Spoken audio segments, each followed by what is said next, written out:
All right, President Sutter, you should be good to go. Okay, thank you, Mr. Jew. Good evening. The time is now 5:32 p.m. on July 20th, 2022, and this public meeting of the DC State Board of Education will come to order. The meeting of the State Board is being held virtually to protect residents' health during the COVID-19 pandemic and to ensure greater public President access. Sutter, you should be good to go. Someone might have their YouTube on. Could they please mute that? Thank you. And to ensure greater public access to the work of the State Board. However, we hope that the State Board will be able to move to an in-person meeting posture for its forthcoming public meetings quite soon. The roll will now be called to determine the presence of a quorum. Mr. Jew, please call the roll. Representative Lopez, Present. Representative Johnson, Representative Johnson,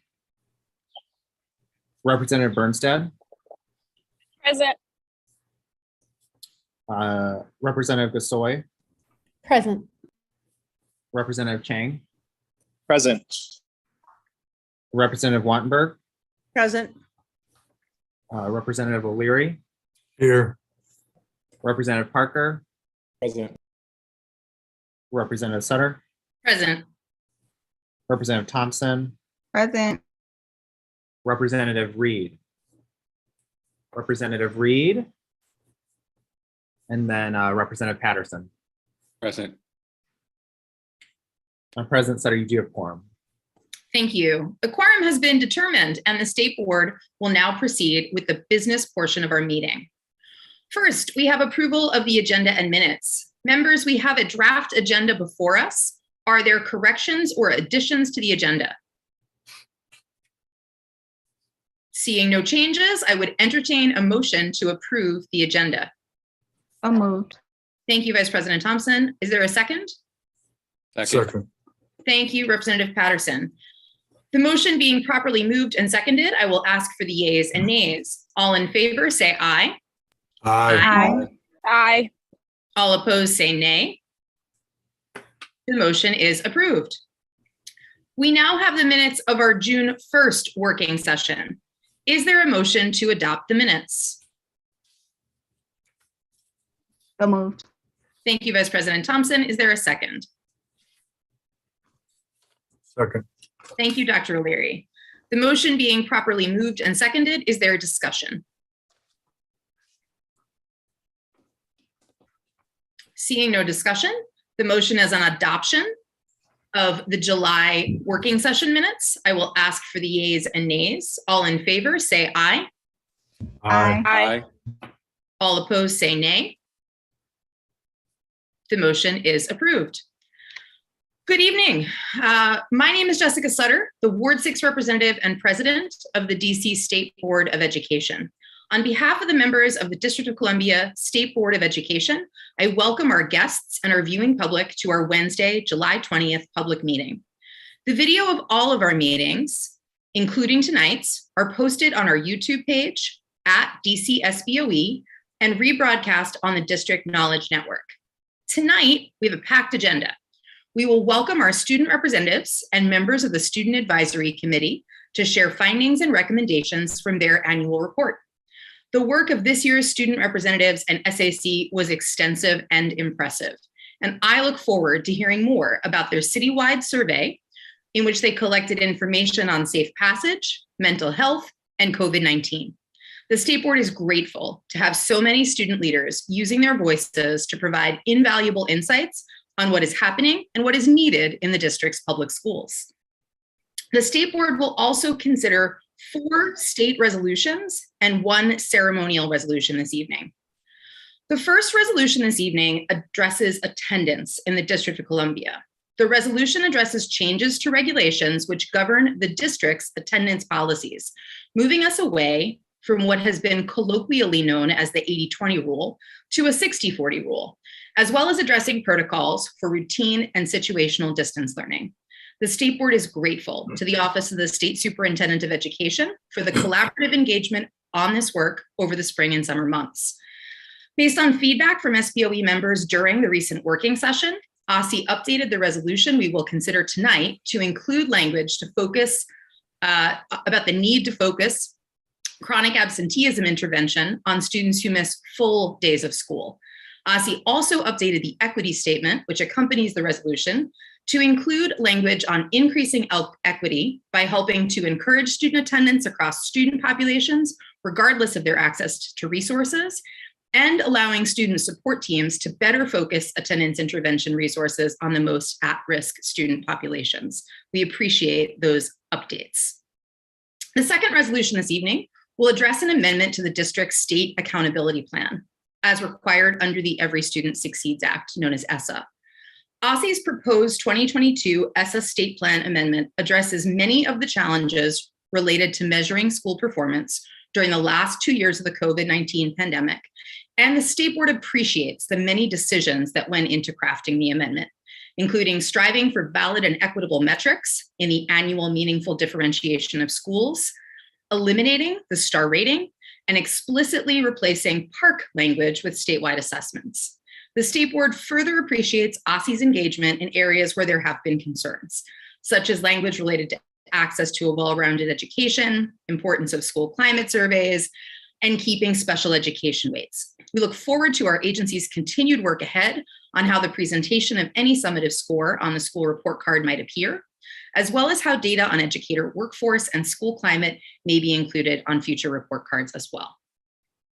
The third resolution this evening works to establish a regular 2-year cadence between OSSI and the state board for engagement and amendments related to the district's state accountability plan.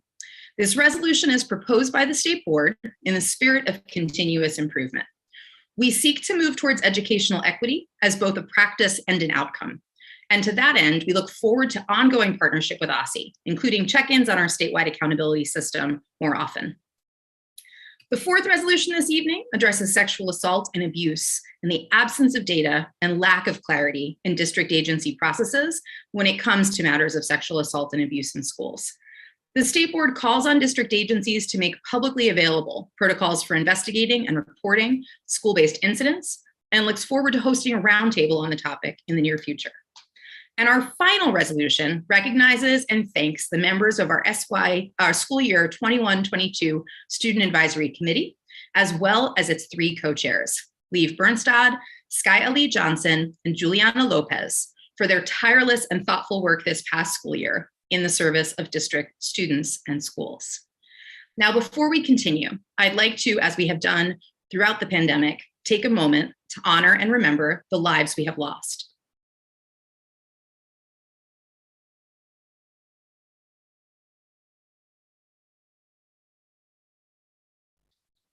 Thank you.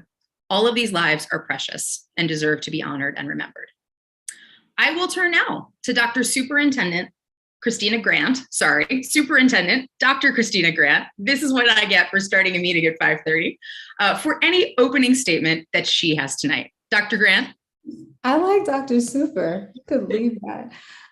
Good afternoon, President Sutter and board members. Thank you all for gathering on this July evening.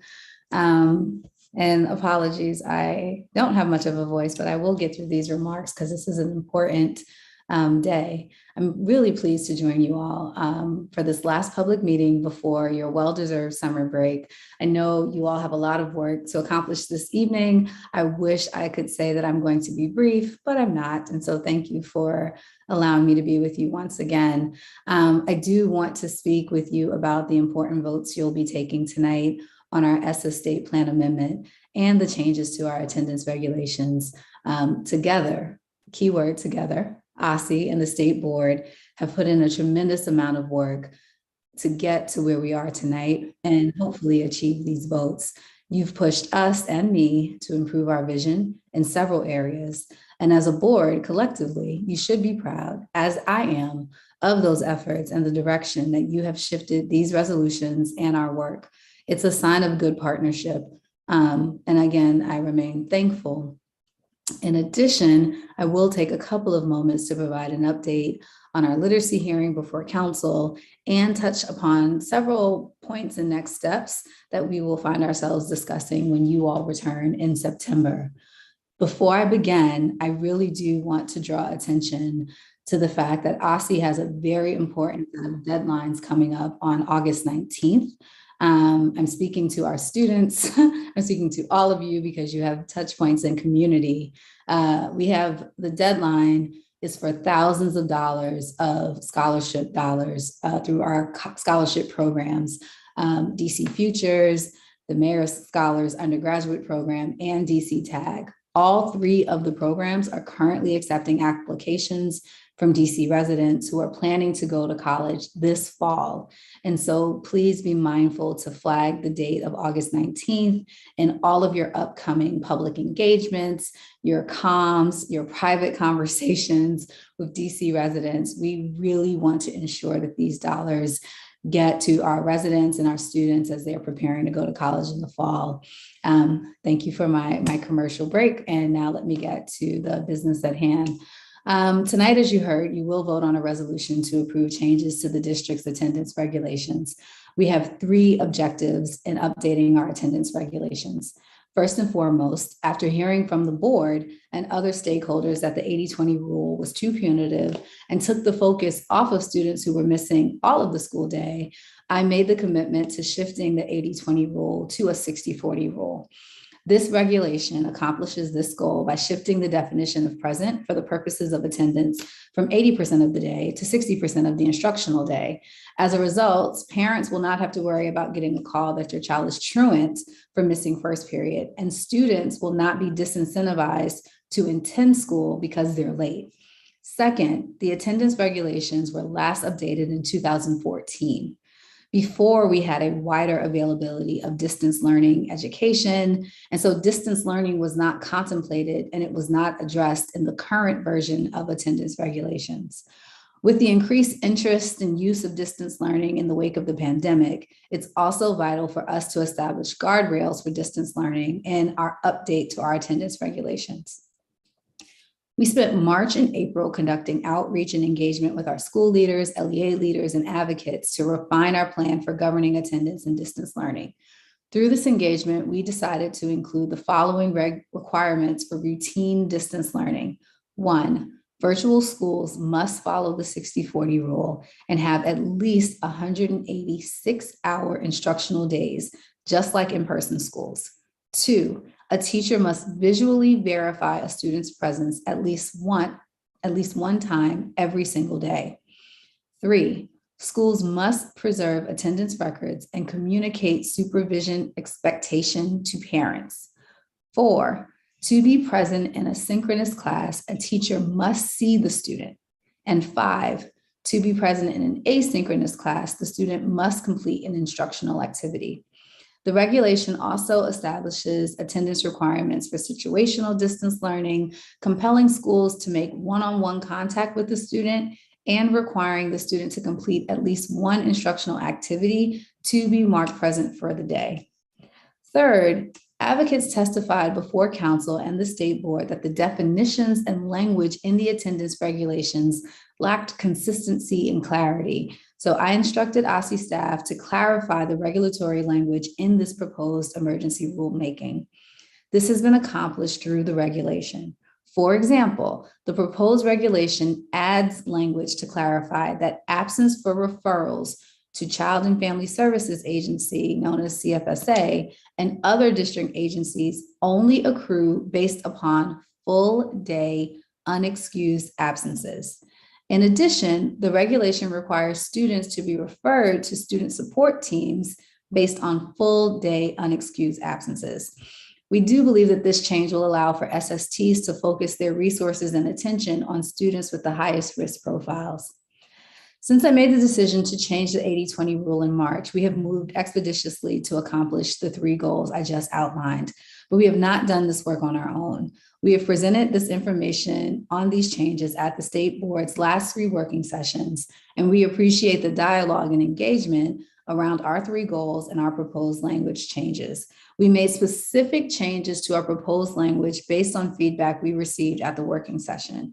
First, because of valid concerns about the impact of keeping a camera on for an entire class period on students with disabilities, we changed the regulation to clearly state that the camera only needs to be turned on temporarily to take attendance in synchronous distance learning. Second, we altered the resolution to include an explanation that the proposed regulatory changes will allow SSTs to focus resources and attention on students who miss entire days of school. Third, we added language to the equity statement explaining that the shift to the 60-40 timeframe seeks to incentivize student attendance and reduce the burdens on SSTs. Thank you once again for pushing us in these areas and helping improve the quality of our work product. I urge the board to approve SR 22-3 this evening. These shifts will protect student safety while preserving innovation in distance education and support student attendance by better targeting supports to students who are missing the most school. Now I will address OSSE's ESSA state plan amendment. OSSE hosted multiple sessions with ward education councils, parents, and education advocacy organizations to solicit feedback and align the state plan amendment to express community preferences. In addition, our state plan revisions have been addressed at 16 separate state board meetings and working sessions. It has been a long but worthwhile engagement process, and we have learned a lot and adjusted our state plan to better align with state board and public feedback. I want to express again my deep appreciation for the state board's thought and partnership on this important agency priority. It was a fruitful process, and we made many changes to our original concepts, including raising the weight for growth measurements, eliminating our single summative rating, and increasing weights placed on historically marginalized groups. The amended ESSA state plan will take several steps to improve equity, better reward growth, and strengthen priority measurements in accordance with feedback from the public and the state board. For example, the plan improves equity by 1, replacing the previous best of attendance metric with a focus on improving rates of chronic absenteeism because attendance growth is less correlated with socioeconomic status. 2, expanding the calculation of graduation rates to include those that graduate within 5 years. 3, adding dual enrollment in the calculation of AP/IP participation. And 4, removing the SAT DC percentile metric, which showed little differentiation across schools. We better reward growth by adding a high school growth metric and increasing the relative weight of student growth for middle and elementary schools.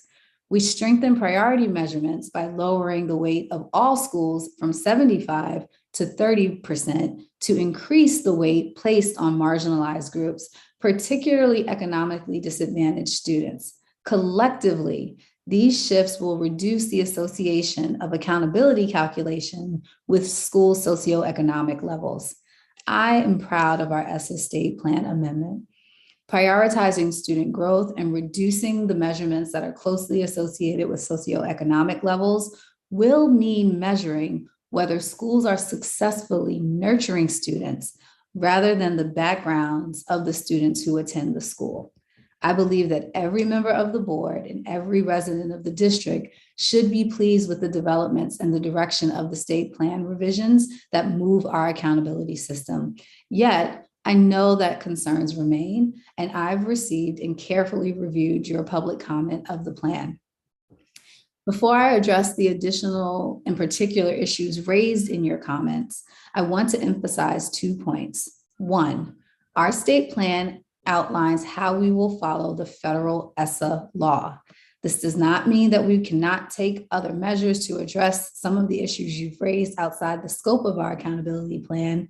And 2, I assure you that OSSE, under my leadership, will continue to engage with the state board to move forward on areas of interest to the board in the future. Regarding access to opportunities, OSSE did not include language on this subject because we do not want to add unnecessary oversight from the United States Department of Education for a subject that exceeds statutory requirements. That said, we remain committed to promoting a well-rounded education. For example, OSSE already includes metrics on AP, IB, and dual enrollment in the high school framework. OSSE also intends to support the inclusion of metrics that include career and technical education and future accountability systems. OSSE's ongoing efforts to collect course level data will be a significant step forward in the creation and implementation of these metrics.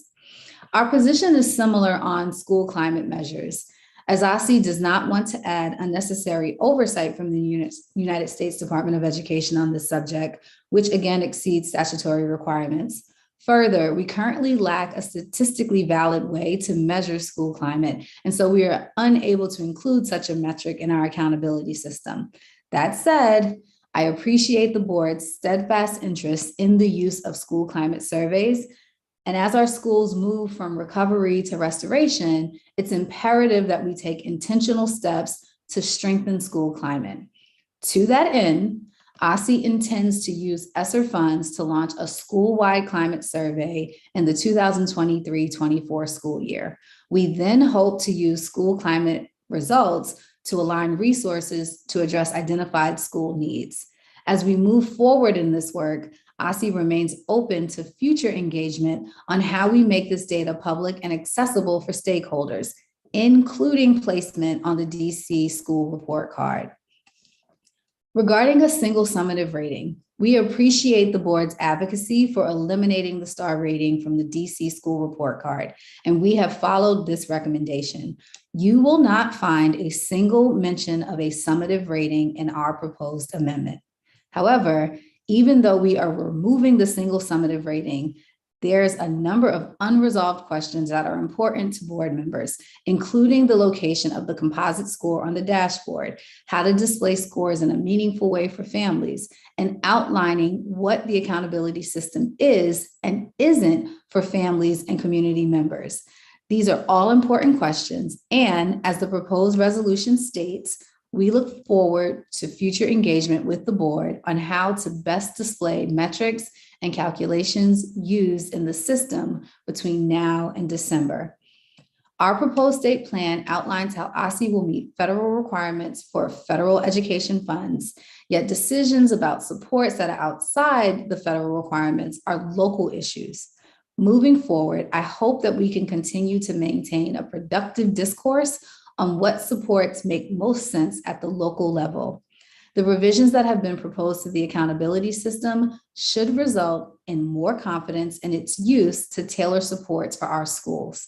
And I look forward to future engagement on ways to leverage our accountability system to do just that.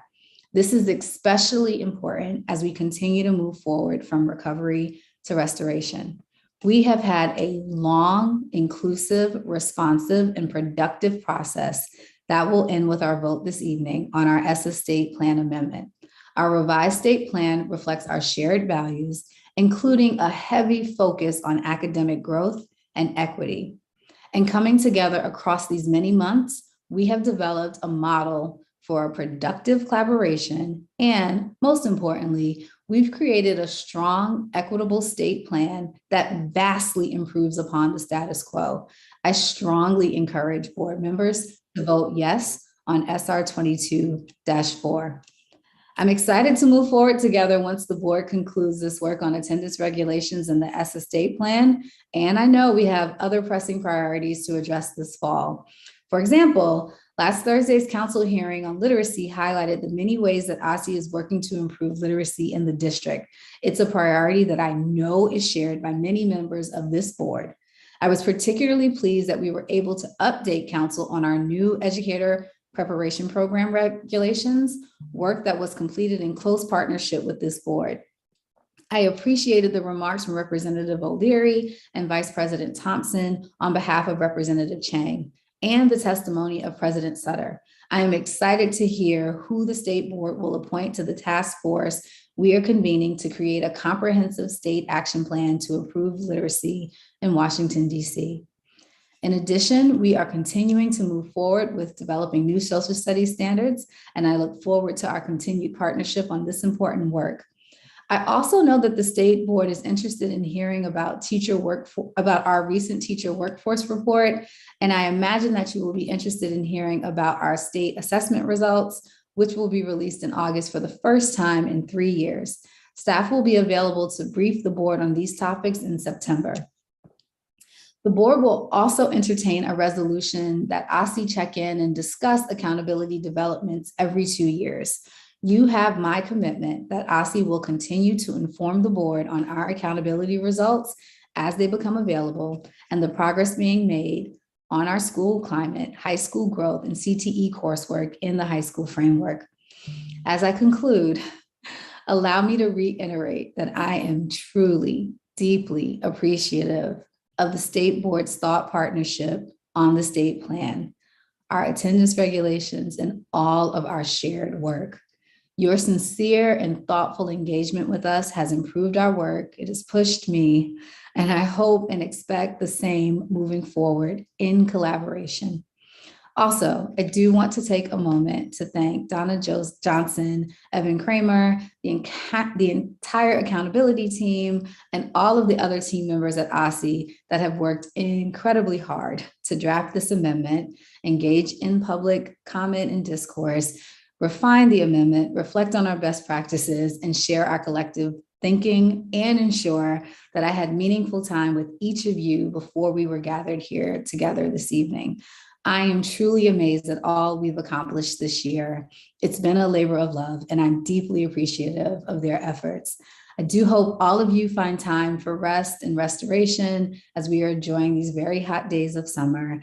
I'm looking forward to an even stronger start of the new school year. Thanks for giving me so much time this evening. And I look forward to sitting in your meeting and hearing these wonderful votes.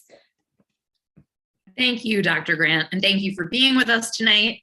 Thank you for your comments. We appreciate OSSI's continued partnership on so many policy issues of importance to our students and schools.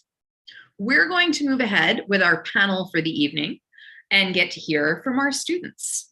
Our panel tonight consists of members of the State Board's Student Advisory Committee and our 3 student representatives who will present their annual report, findings, and recommendations.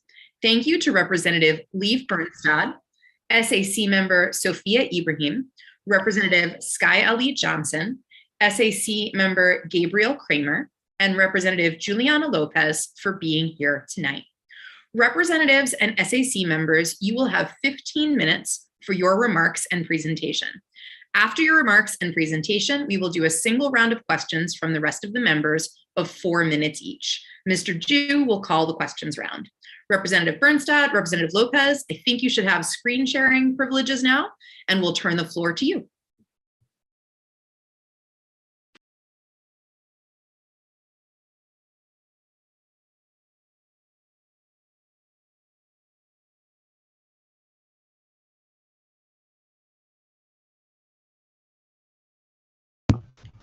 Okay, I think I'm sharing my screen.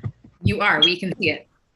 Okay, good. Okay, so hi everyone, good evening.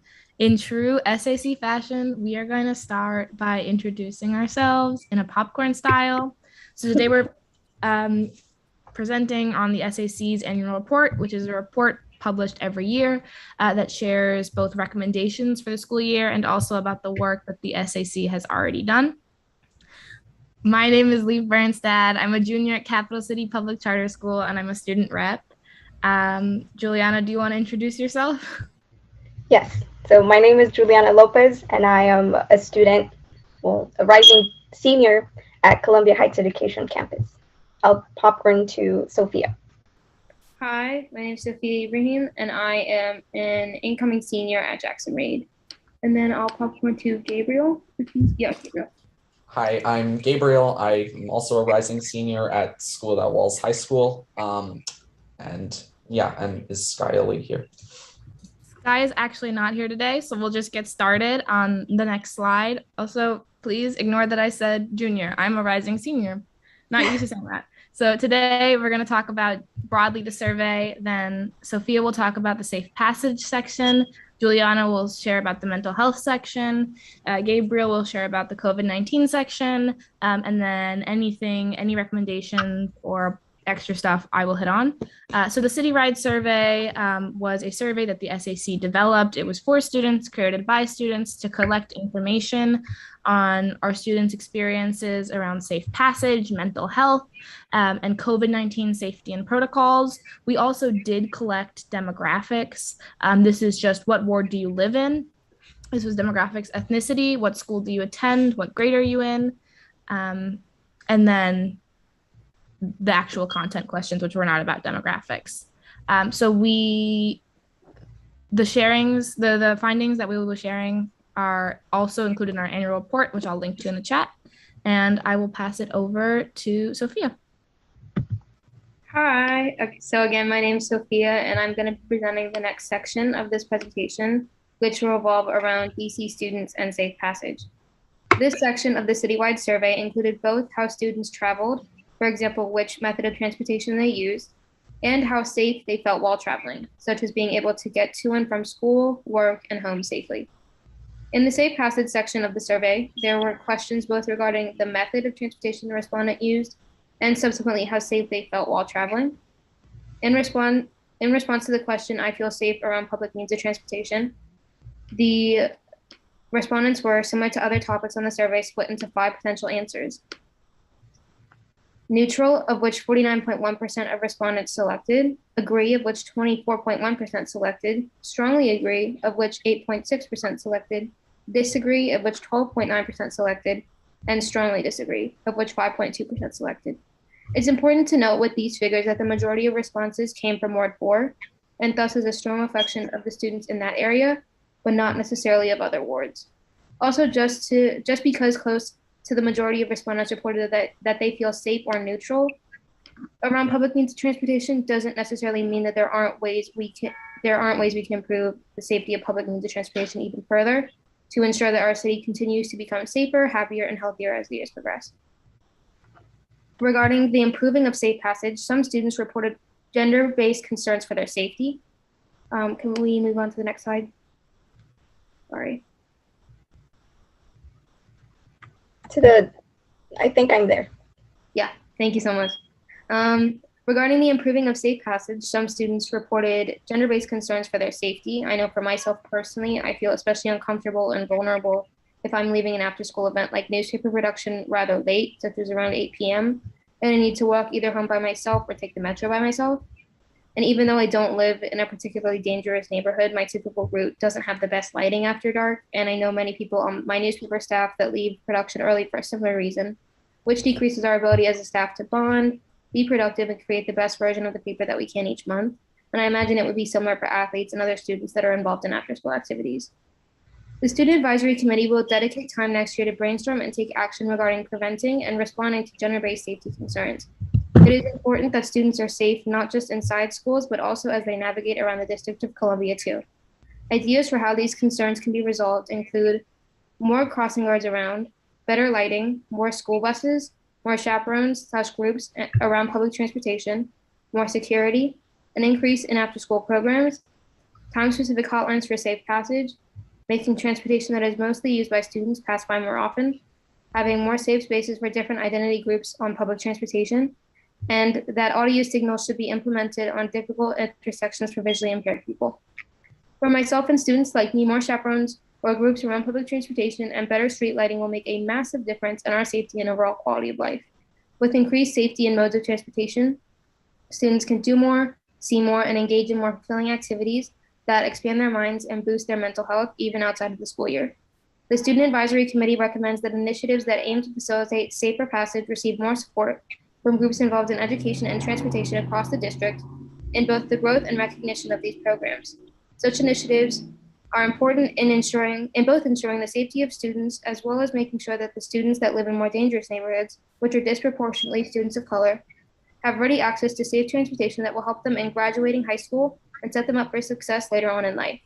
I recommend next year that the Student Advisory Committee focuses on an increase in variety of after-school programs for students, such as business, cooking, and community service, so that students can benefit from learning new skills, especially students that are looking for less expensive post-secondary paths than college, as well as potentially keeping students out of less than favorable home situations while still giving them meaningful opportunities to grow mentally, socially, and emotionally. Having the students then leave at the same time, even though it would be later, and having many inevitably use the same bus or being on the same train line as peers they are close with would also likely help them feel less alone going home and decrease the chances of especially vulnerable individuals such as girls facing violence or harassment. The Student Advisory Committee recognizes that safe passage begins in the school. For students to truly have safe passage, schools must be a safe place. This is physical and emotional safety for all students, regardless of their gender, ethnicity, race, nationality, sexuality, physical ability, or any other factor. The Student Advisory Committee is dedicated to fighting for safety in school and will provide additional recommendations for creating safe schools further in the report. Thank you, Sophia. The next portion of the citywide survey focused on mental health, and so did the annual report for the SAC. And in this section, the survey focuses on asking the students about their experience with their mental health during the pandemic and during the 2021-2022 school year. So this section was a good way to gather information from students and youth around the city to see how mental health has been around as a district amongst the youth. So the thing that you see in quotations in this slide is the fifth question in the second section for the citywide survey. And it asks students, when you go to an adult for help and need to talk about your mental stability, how often do you feel like you are being listened to? And this question gave students 4 choices. So they were able to say always, sometimes, rarely, and never. And when I was taking a look at the respondents and how they responded to this question, I went to the sometimes because about a little more than half of the respondents shared that they feel like they are only being listened to sometimes. And to me, that it makes me wonder why that is, that they are only listened to, or not only listened to, but they feel like they are only being listened to sometimes. And it makes me wonder what connection there is to other patterns or to other topics that we're missing in order to fix that, to make students feel like they're being listened to so that we can help them with their needs. So 2 other highlights from the survey regarding the mental health section were that 20% of the respondents shared that they would like to have a trusted adult at their schools. And if we're going back to the previous question, and the 5th question was the opening question to the citywide this survey. So this was the opening question, and it asked students how often they felt like they were listened to. And then later on in this section, we asked students, how do they think that we can support them to use the resources provided about mental health at their schools? And 20% of the respondents shared that they would like to have a trusted adult. So this is like going back to the relationship or the connection that I'm talking about, that we need students to feel comfortable to have someone that they can talk to, so that they know that what these resources at their schools are, or that they know that there's someone there that they can talk to. And then others shared that they don't share about their mental health at all to anyone at their schools. And some said that they share, but they're not being helped. And that last part, that they're not being helped, I think it's important to go back to this question too. So if students feel like they are sometimes listened to, that may be why they're not being helped. And it could just be that, this person that they talked to, they weren't on the same page, and that caused them to not get the help that they needed, or maybe they did receive some help. Or if students don't have someone to talk to, then they're not going to share about their mental health. Or if they did once and they weren't listened to, then they won't share again. And then later in this section, students were asked about their school-based stressors this past year.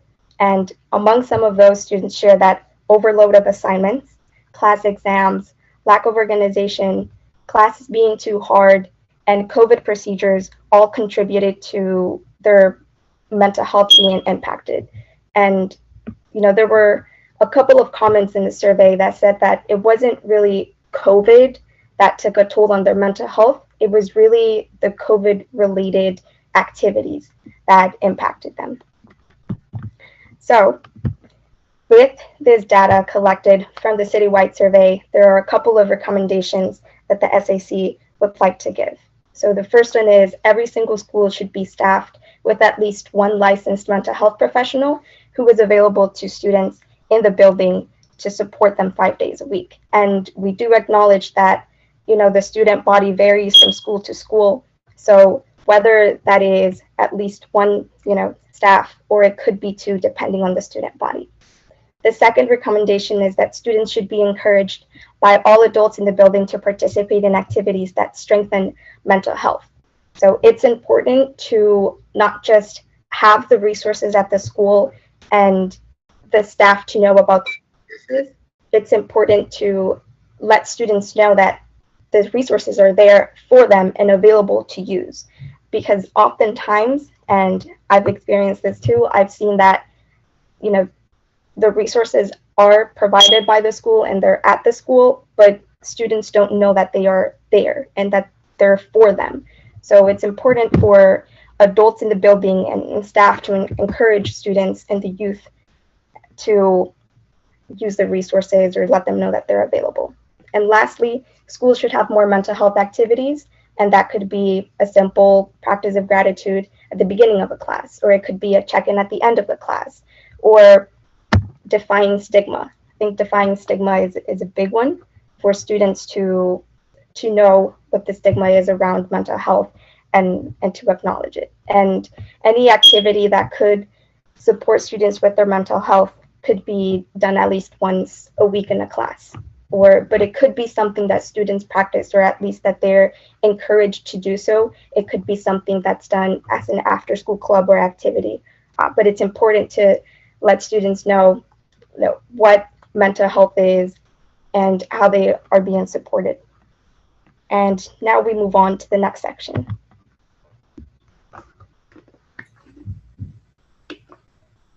I'm not seeing the next slide yet, but I'm Gabriel, again, Gabriel Kramer. I'm a student in school at Walls High School, and I'll just be talking a little bit about the Student Advisory Committee's work on COVID-19, which was obviously a major issue in our first year after a lot of virtual learning.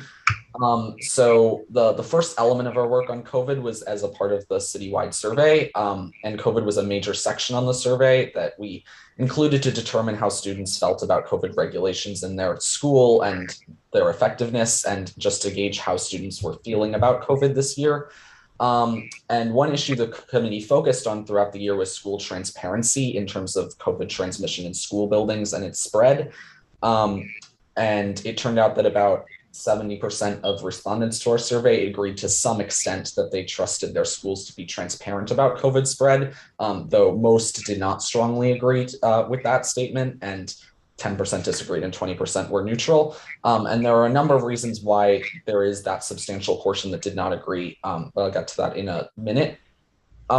So these, on the next slide, are just some of the major concerns that students expressed in the survey about COVID.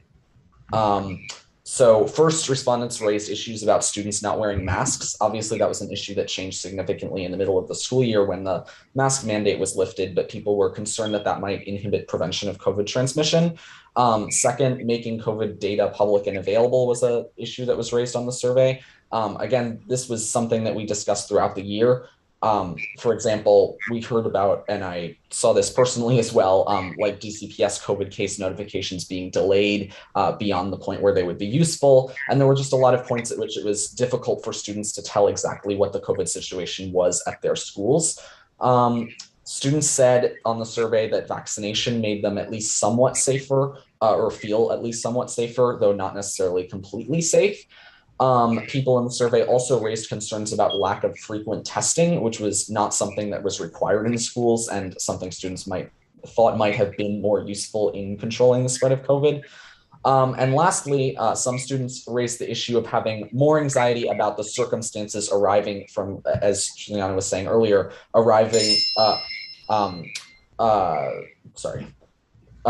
arising from COVID, not actually getting the virus itself and experiencing its symptoms.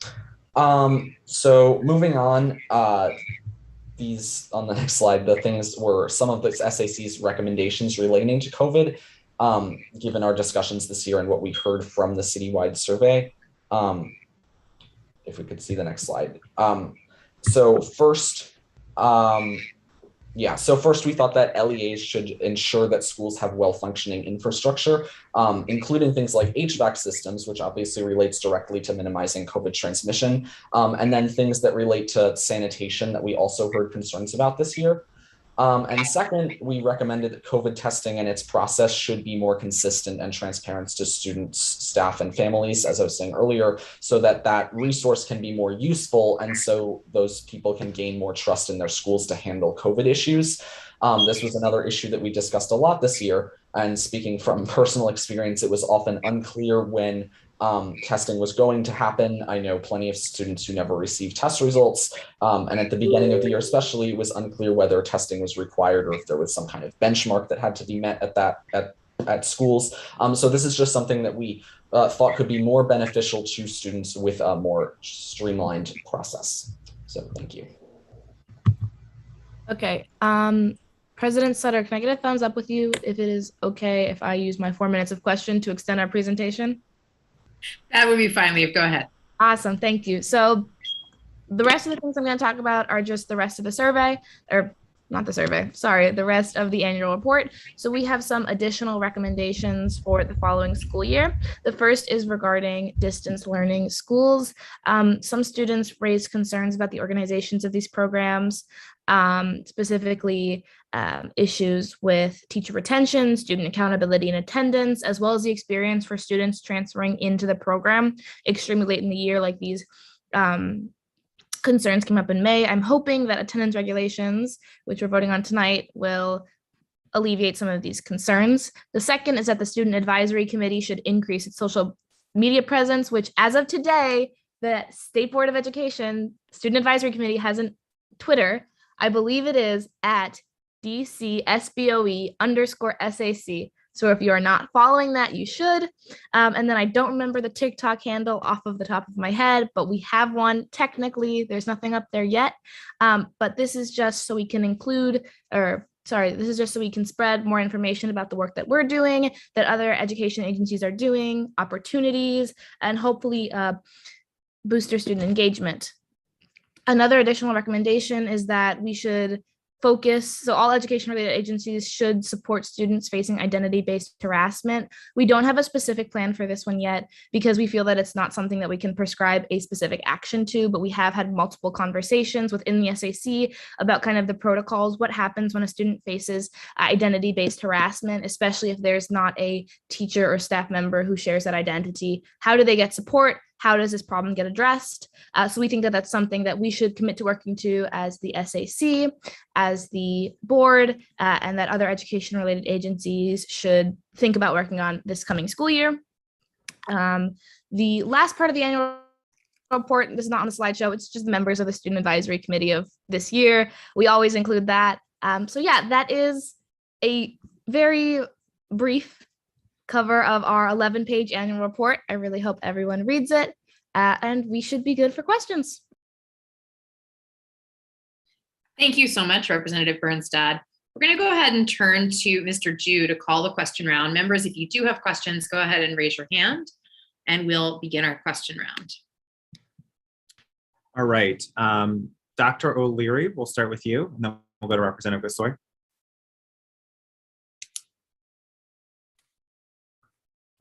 I'm not going to sit here and praise you for everything that you all do, because everything you all do is praiseworthy. I have a couple of questions, especially, and this is inside and outside of the report.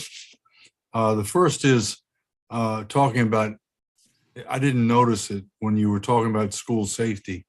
Did y'all ask any questions about in-school safety rather than out? I'm talking about safe passage in school rather than safe passage outside of the school. Question, oh, sorry. Go ahead. The questions were mainly aimed at or at least for safe passage, were aimed at transportation to and from work, school, and home. Right. I In would school. just like to, let me ask my questions and then I'd like you to answer it as students in schools and great students in schools. Because I know that we had more violence in the schools this year than we ever had before. And it was because it probably had a lot to do with not being in school for 2 years or not being in school for a year and a half. But how did y'all see that? Anybody? And you got to answer quick because I've only I got can 2.5 minutes. It seemed, for at least what I could observe at my school, which was Jackson Reed, it seemed to be concentrated mainly in the lower grades. So people that weren't there, weren't in my high school before the pandemic. It seemed to mainly be boys, although I did see an increase in fights amongst girls than before the pandemic. And it wasn't really over like petty things, which was what the fights were usually about like before. And they usually got more serious, like more teachers had to get involved. And there was like increased like hallway security and that sort of thing.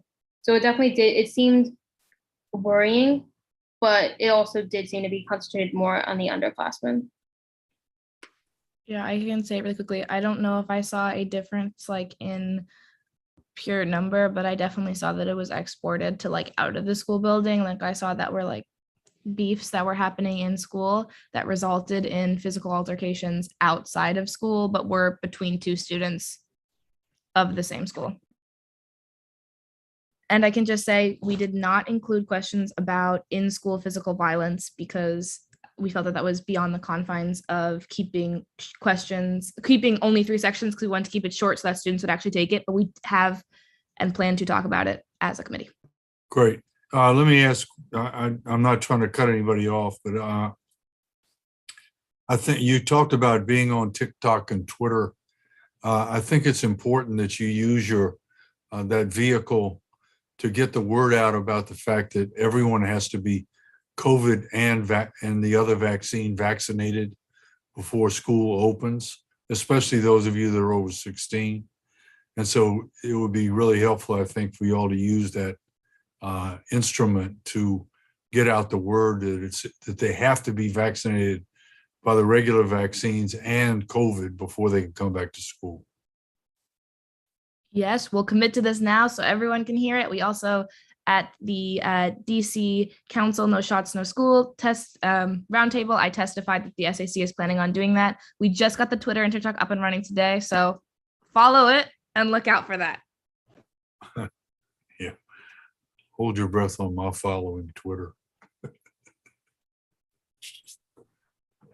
Thank you, Thank you. Representative. Oh, sorry. Thank you, Representative O'Leary. Representative Gasoy.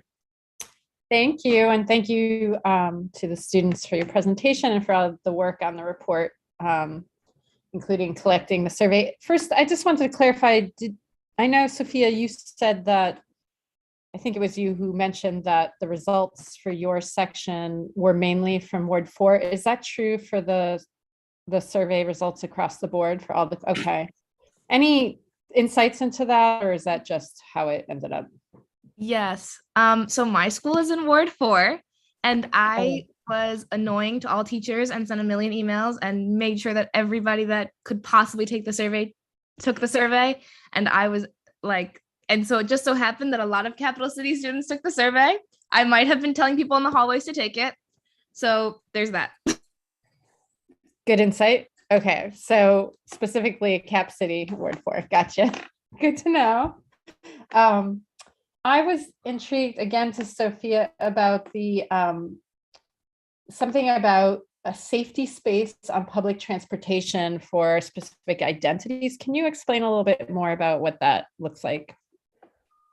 From what I understood, it seemed more like specific sections would be designated like safe spaces for like different members of different communities, for like, for example, the LGBTQ community. I'm not entirely sure how that could play out without sort of seeming a little segregation-y, but yeah, I think it's an interesting concept in theory. I think it definitely could be instituted, maybe like posters inside the train, but in reality, I don't think it would play out particularly well, like if we designated seats for members of different communities.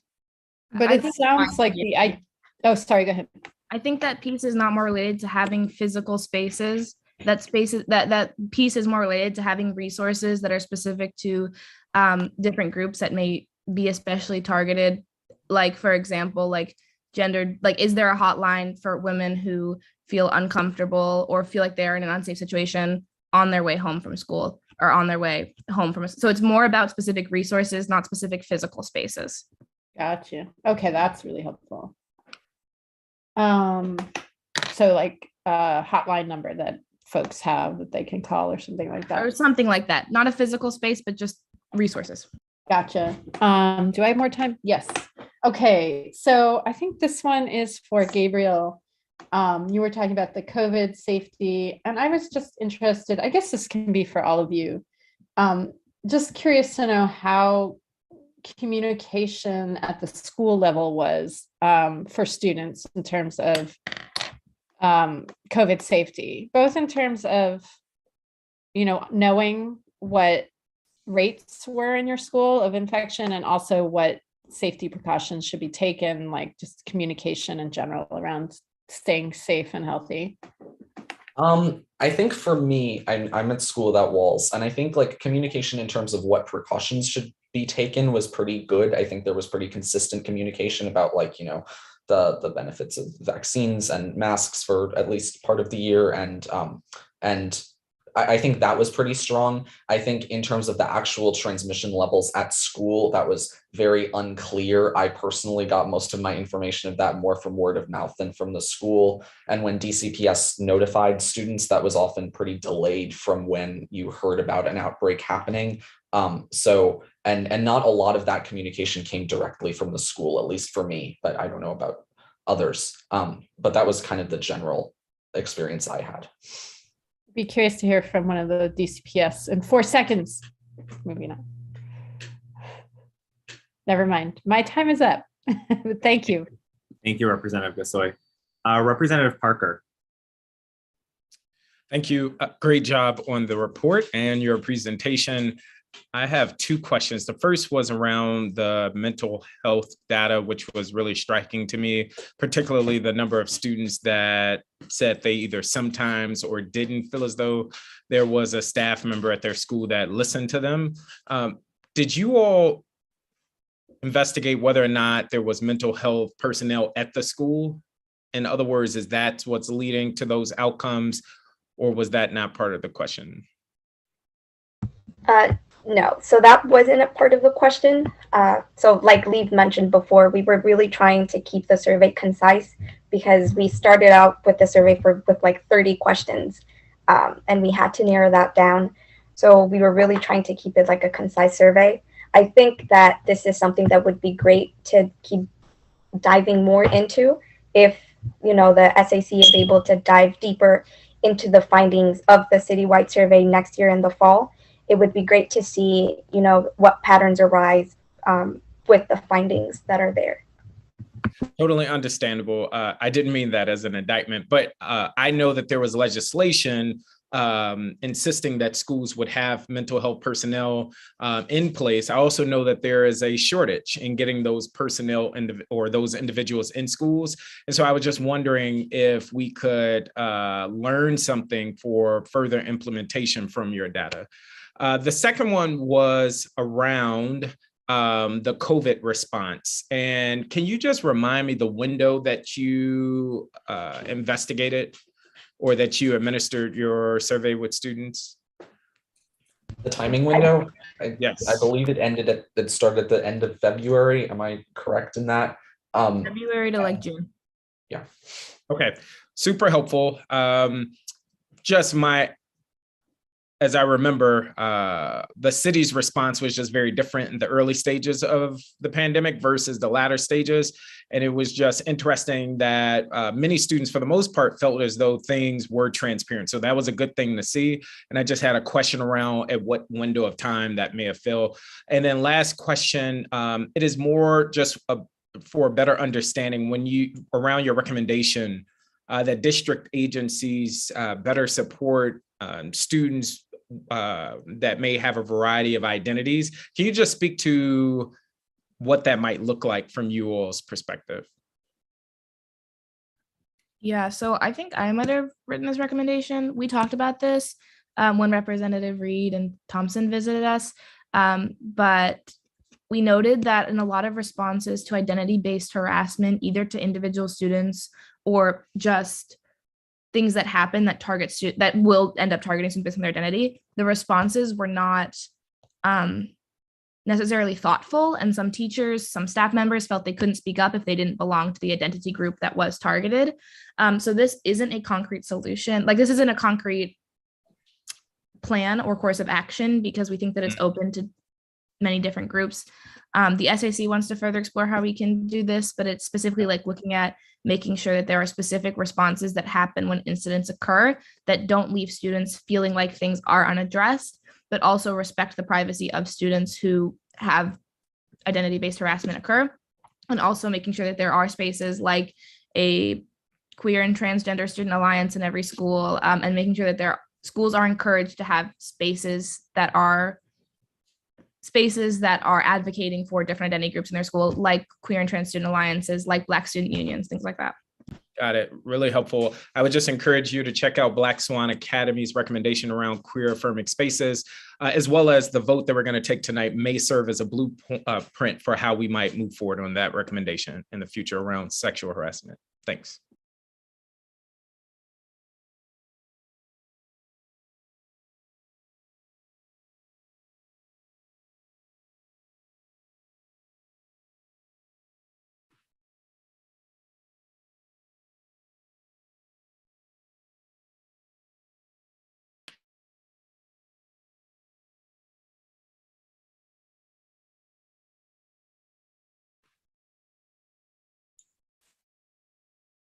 Can everybody hear me now? Yes. Okay, sorry about that. I thought coming to the office would mean my internet would be stable, but it is not. Representative Wantberg, you are next. Hi, thanks. Thanks to all of you. That was really terrific. And I know these surveys are so helpful. They give us such insight, and they're not always easy to put together, and they're certainly not easy to get a lot of participation. And so I really just give you a lot of credit for doing this. Thank you very much for informing us. I want to talk about one of the things that I believe was raised by Representative Bernstad about the social media. And it's not necessarily the most important thing you all talked about, because I think what you talked about in terms of COVID and mental health and what's going on in the schools was just extremely informative and helpful. But I wanted to talk a little bit about the social media. And I raised, I believe, well, anyway, we just had an experience in Ward 3, some of you may have followed, with a very exciting, active city council race. And one of the things that was very interesting was one of the people who was running was actually a senior at Wilson Jackson Reed High School. And one of the things he did was just on a very, very regular basis, he would say, just got out of school and, you know, the HVAC's not working, just got out of school and there's a flood in the basement, just got out of school and da, da, da. And he was actually in the theater. He was part of the theater production team, and leading up to the production that they had there of Les Mis, which by the way was terrific. You know, a huge number of technical aspects of the stage were just non-functioning. The lights, the all sorts of things that I don't understand, but it's ridiculous. And I know it happens in all the schools. My guess is it may be a little better at Wilson because it's big and there's a lot of squeaky wheels. I don't know. It's a huge problem, these maintenance things. We are now going to have, I gather, a dashboard where schools will be able to report, or others will be able to report that there's a problem, and hopefully that will help people at DGS and elsewhere to get these problems resolved. What I want to raise with any of you is the idea that students on the advisory committee could be really well placed to raise some of this on their own. Now we're going to have a dashboard. So some, part of it is to get it on the dashboard, but part of it could be to continue to follow up on it and flag it, even if it's in the dashboard, and let people understand what's going on in school. So I wanted to throw that out to you, see if you guys feel like you're in a situation to point those things out and have a comfort level about raising that and asking your students at other schools to raise that.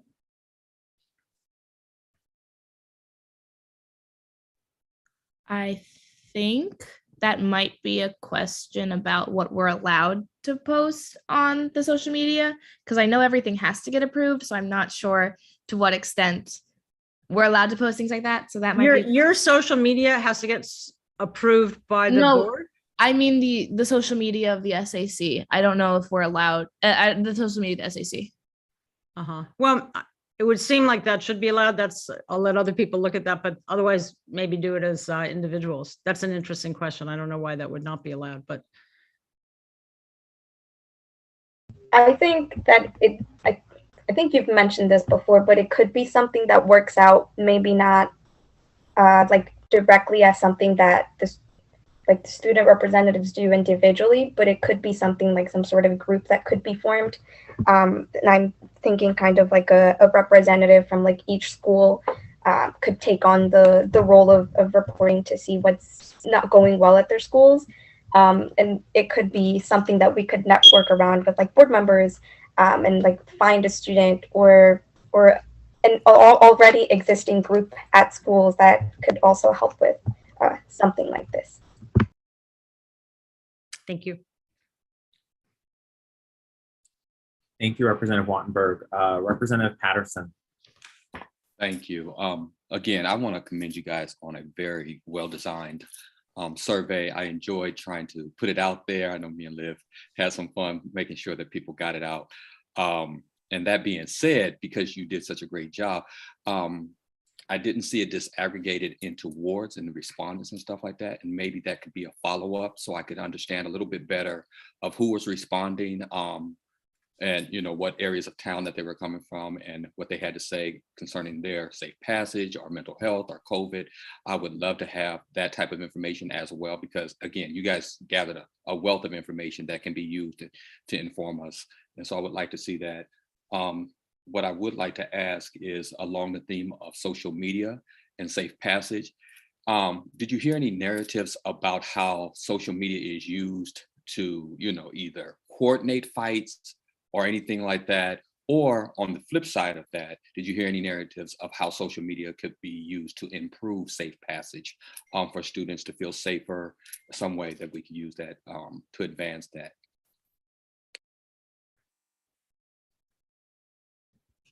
So we didn't ask about social media and fights, but I will look through the responses right now and see if there's any responses specific to social media and safe passage. Yeah, just to add on, I don't think we didn't focus on social media and safe passage as like one of the questions or a focus for that, but just from like Representative O'Leary said, a bit from like a student perspective, I think that there were some times this past year where things that were like outside of school that happened in social media somehow then were brought into the school and resulted in some sort of altercation. So I think that social media does impact safe passage and safety within the school. So just a thought. Well, thank you. I appreciate that, because I know as a person who works at a school, it played a big part in some of the incidences that we had.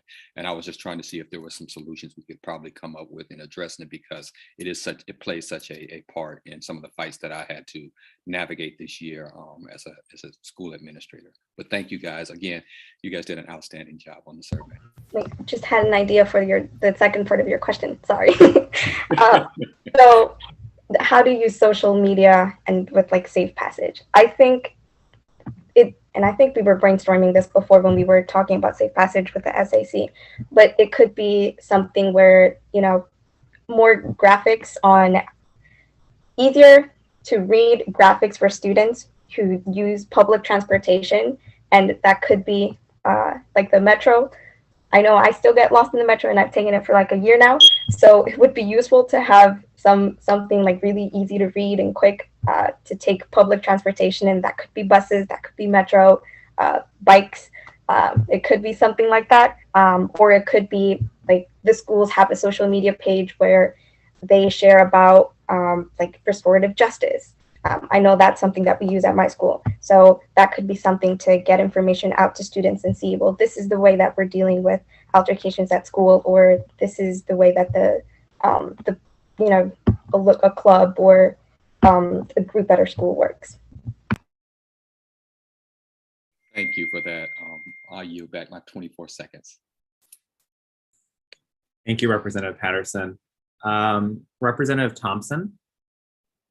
Good evening. Thank you all. Awesome as always, Justice Shaw's status quo, and I appreciate it.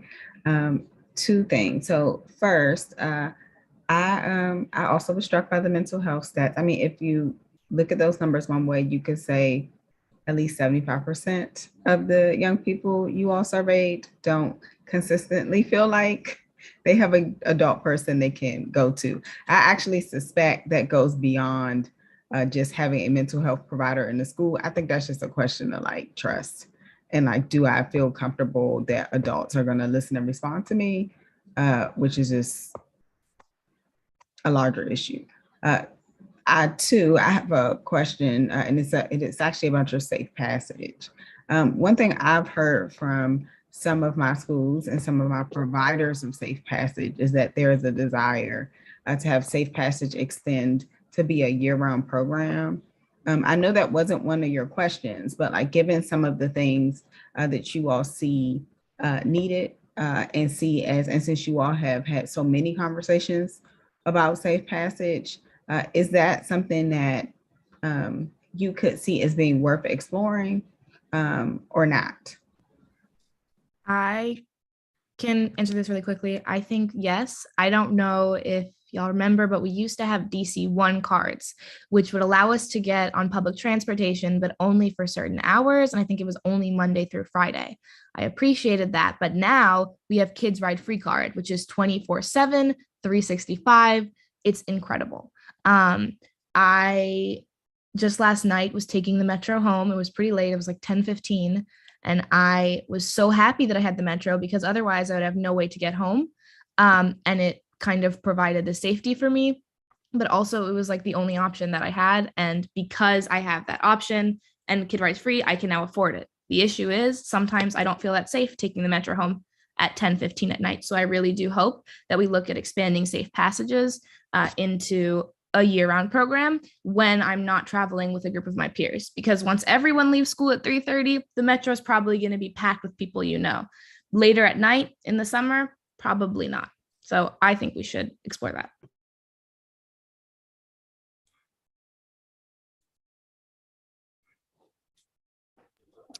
No one else has thoughts, then I'm happy to yield my minute and a half and just say thank you again.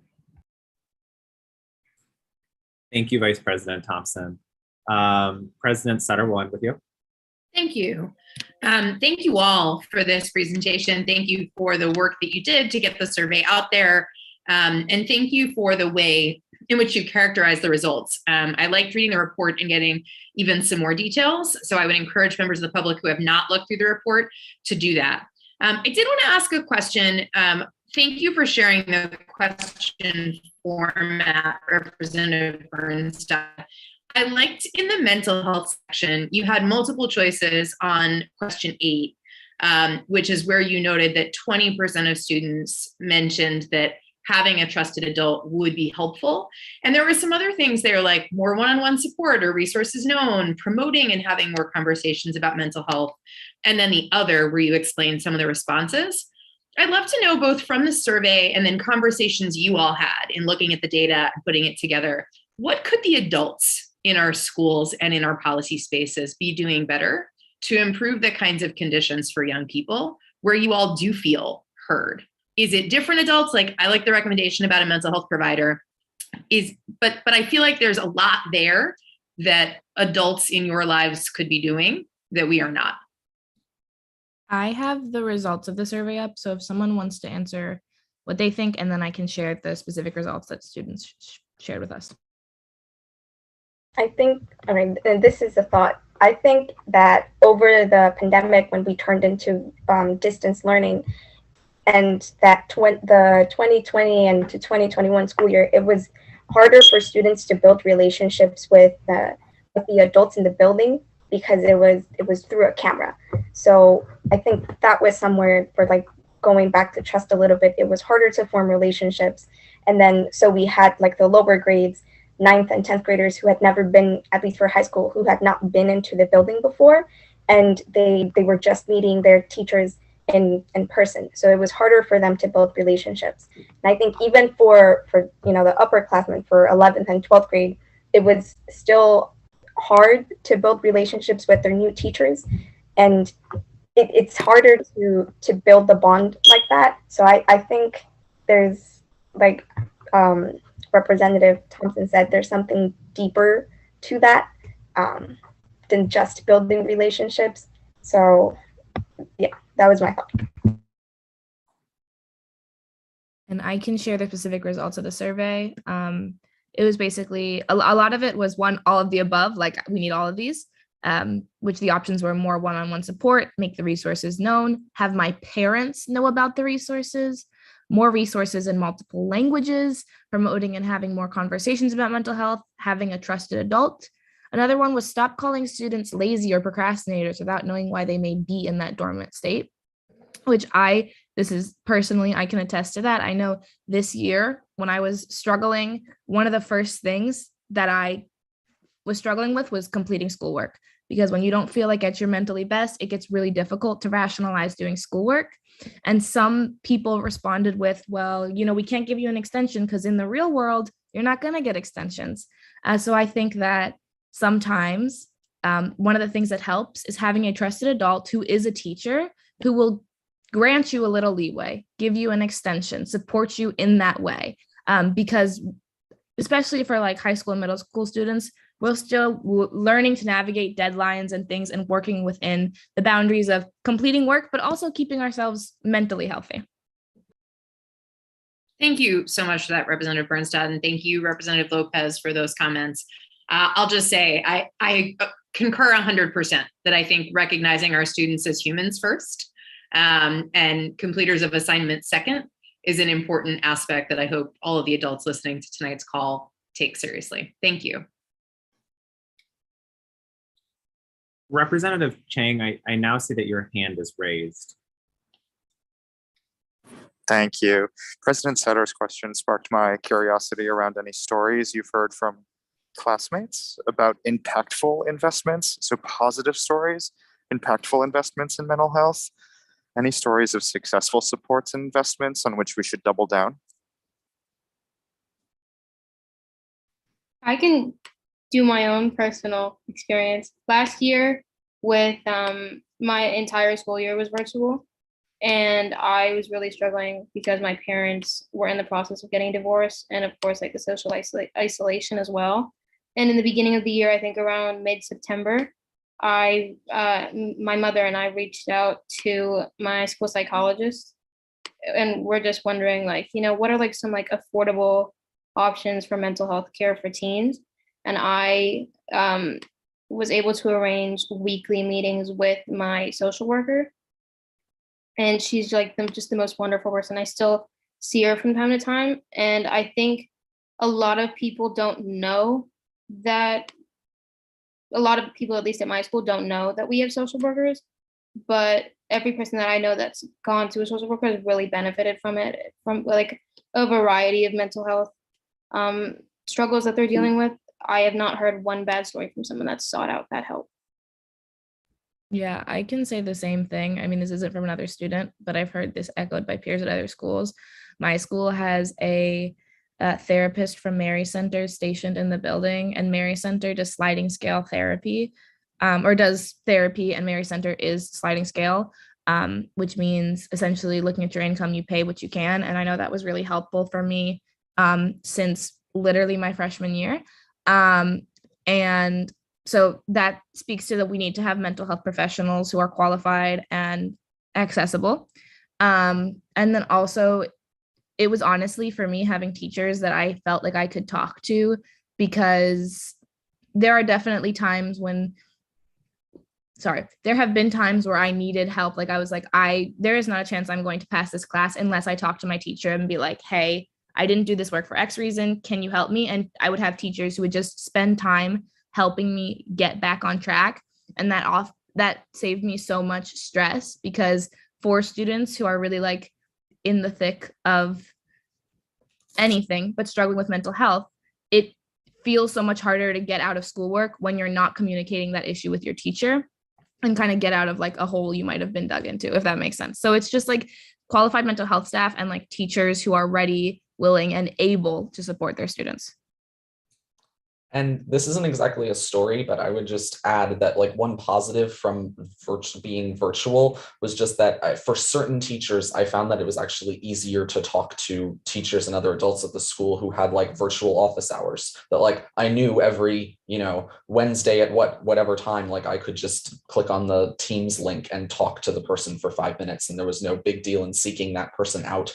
And so that's just something that for me personally has been helpful, and I would hope would be continued by teachers who are more easily accessible that way.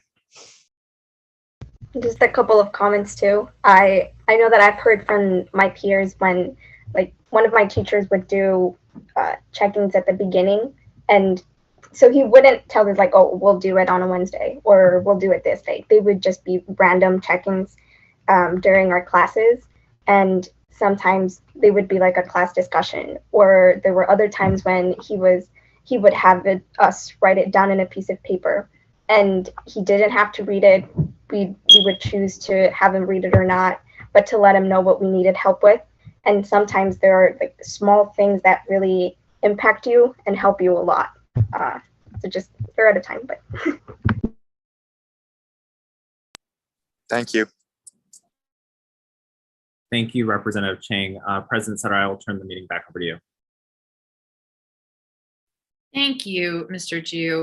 Thank you to our students for this really wonderful presentation, for sharing the results of the survey. Thank you, Representative Bernstad, for having the results at your fingertips and sharing more about the details. And thank you to our SAC members and our student reps for sharing your personal experiences of the past year and how that impacted your thinking on these recommendations. When we listen to student voices, we all get smarter, we make better decisions. And so I am super grateful that you joined us tonight on your summer vacation. You are always thoughtful and your recommendations are always helpful. So we really appreciate you. SAC members, you may now log out of the meeting with our thanks. Representative Bernstad and Lopez, I hope that you will stick around for our public comments and for our administrative votes. We really value your votes on tonight's resolutions. We're now going to shift to our public comment period. At every public meeting, we welcome testimony from public witnesses on education-related matters. Your comments become part of our official record. If you would like to speak at a future public meeting, please sign up on our website at sboe.dc.gov or contact our staff by email at sboe@dc.gov. Tonight, we will hear from 6 public witnesses, not including those who have also submitted written testimony for the record. The members of the public, you can access the public written testimony on our state board website, on our board meetings site. We will hold to a strict limit of 3 minutes for our witnesses' testimony. While you speak, there will be a timer on your screen if you set your view to gallery mode. After public witnesses speak, we will pause for questions from board members. Members will have 4 minutes for questions for our public witnesses. Those 4 minutes include their question, comment, and the answer. Mr. Ju will call the public witnesses in one group of 6, and he will call the question period. He will also mute witnesses or board members that exceed their allotted time. Mr. Ju, you may begin. I know we're still maybe waiting for some of our witnesses to join the meeting. Thank you, President Sutter. There is one other witness that was in, but I believe has jumped out, so we'll wait for them to join, and when they do, we can have them go. Okay. But we will start with Joshua Hodge.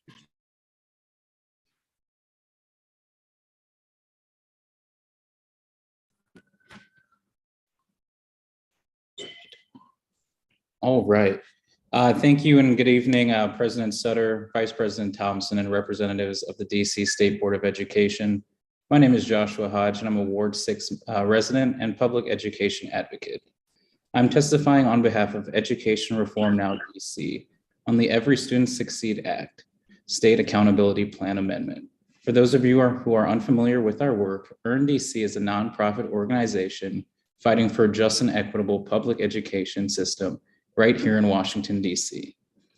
While there are many positive changes to the state accountability plan that we support, we believe the plan can be strengthened. On July 7th, we submitted a public comment to the Office of the State Superintendent, or OSSI, urging the adoption of 8 recommendations to ensure the plan is equitable, accessible, and transparent, so that all students receive the high-quality education that they deserve. The 8 recommendations are as followed. Increase the weight of the students with disabilities student group. Increase the weight of the students of color within the race and ethnicity student group while still holding them to high standards. Remove median growth percentile. Ensure DC has an effective statewide annual assessment. Incentivize the expansion of dual enrollment and dual credit as a school quality and student success indicator. Include structured literacy training for all educators in elementary schools. Provide clear information on school quality and harness the accountability system to support schools. The COVID-19 pandemic has been hard on us all, but especially on our students and schools. The last 2 years have changed the way our students have learned and the way our classes are taught. Because of this, we think it best to modernize our DC school accountability system to better reflect this change and include additional equity measures so that all students, especially those furthest away from opportunity, receive a just, equitable, and high-quality education. Thank you so much for allowing me to testify tonight. Thank you, Mr. Hodge. Next, we're going to move to Leah Castle with the Children's Law Center on behalf of Danielle Robinette. Good evening, President Sutter and board members of the State Board of Education. My name is Leah Caslas, and I'm a policy attorney at the Children's Law Center. I'm testifying on behalf of my colleague, Danielle Robinette, who submitted written testimony. Children's Law Center fights so every DC child can grow up with a stable family, good health, and a quality education. With almost 100 staff and hundreds of pro bono lawyers, Children's Law Center reaches 1 out of every 9 children in DC's poorest neighborhoods, more than 5,000 children and families each year. Thank you for the opportunity to testify today regarding the District of Columbia's amendments to the compulsory education and school attendance regulations, and more broadly for the State Board's attention to attendance and truancy issues. In March of this year, Children's Law Center testified regarding Bill 24-428, School Attendance Amendment Act of 2021, which sought to amend the current definition of present and thus reduce the number of students harmed by the 80-20 rule and its overly punitive consequences. At that hearing, the Office of the State Superintendent, OSSI, argued that council action on attendance rules was inappropriate and promised that OSSI could make the necessary regulatory changes before the start of 2022-2023 school year. We are very glad to see that the agency has worked diligently since March to bring forth the emergency regulations before the State Board today. Children's Law Center supports the emergency regulations.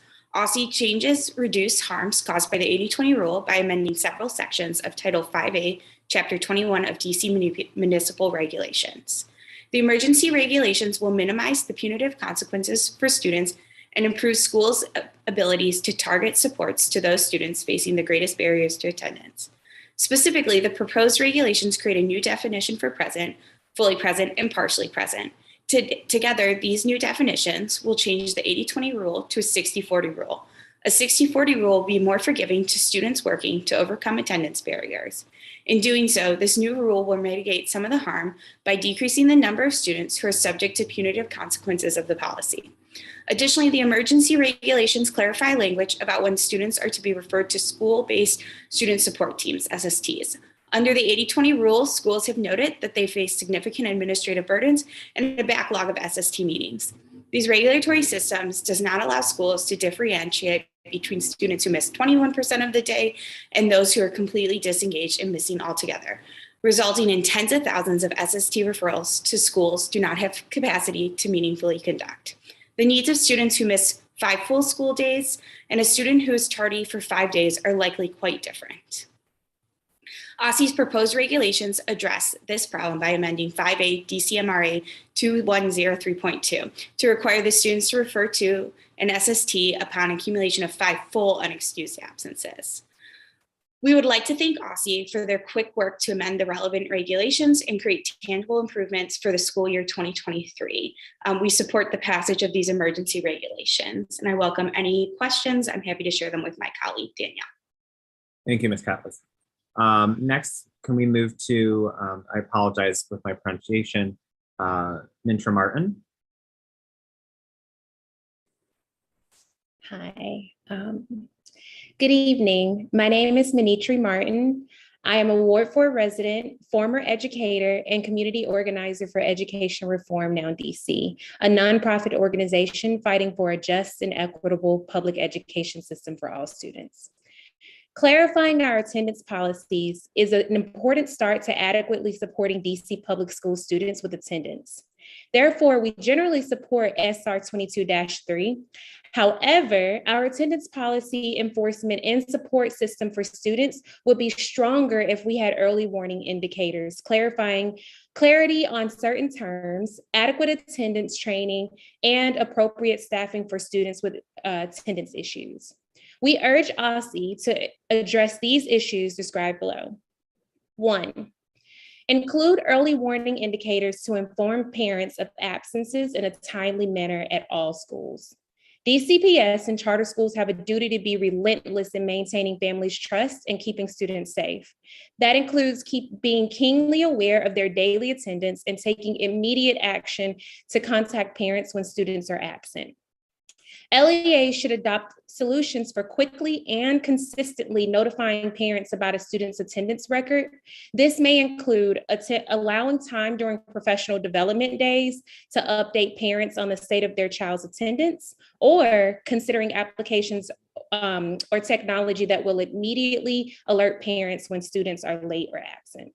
2, provide clarity on the terms being used, such as chronic absenteeism, truancy, and partially present. In order to ensure school administrators responsible for reporting attendance data can fully understand, clearly articulate, and ensure adherence to the new policy, encourage LEAs to create a chart and visuals that schools can share with their staff, family, and students. An excellent PowerPoint presentation has been provided to the public by the Everyday Counts Task Force, explaining the policy in detail, and it will be a valuable resource when presenting changes to leaders.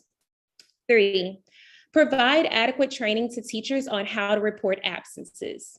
It is important that OSSI make note of severely understaffed schools, especially ones with multiple administrative vacancies, and prepare quality materials to support with training new staff on reporting attendance. And 4, ensure that every school staff includes a variety of specialized support personnel, such as school nurses, counselors, psychologists, social workers, or other pupil support personnel for case management and counseling. Thank you for all you've done. Thank you for allowing me to testify today, and I welcome any questions you may have. Thank you very much, Ms. Martin. At this time, we do not have any other public witnesses in the waiting room. So President Sutter, I am going to move to questions from members of the board. If we do have any join later, I will go ahead and admit them. I will ask that they provide their comment intermittently, and then we'll resume with questioning. So at this time, if members do have questions, if they could use the raise their hand function, and I will make sure to call on them accordingly. Dr. O'Leary, we will start with you.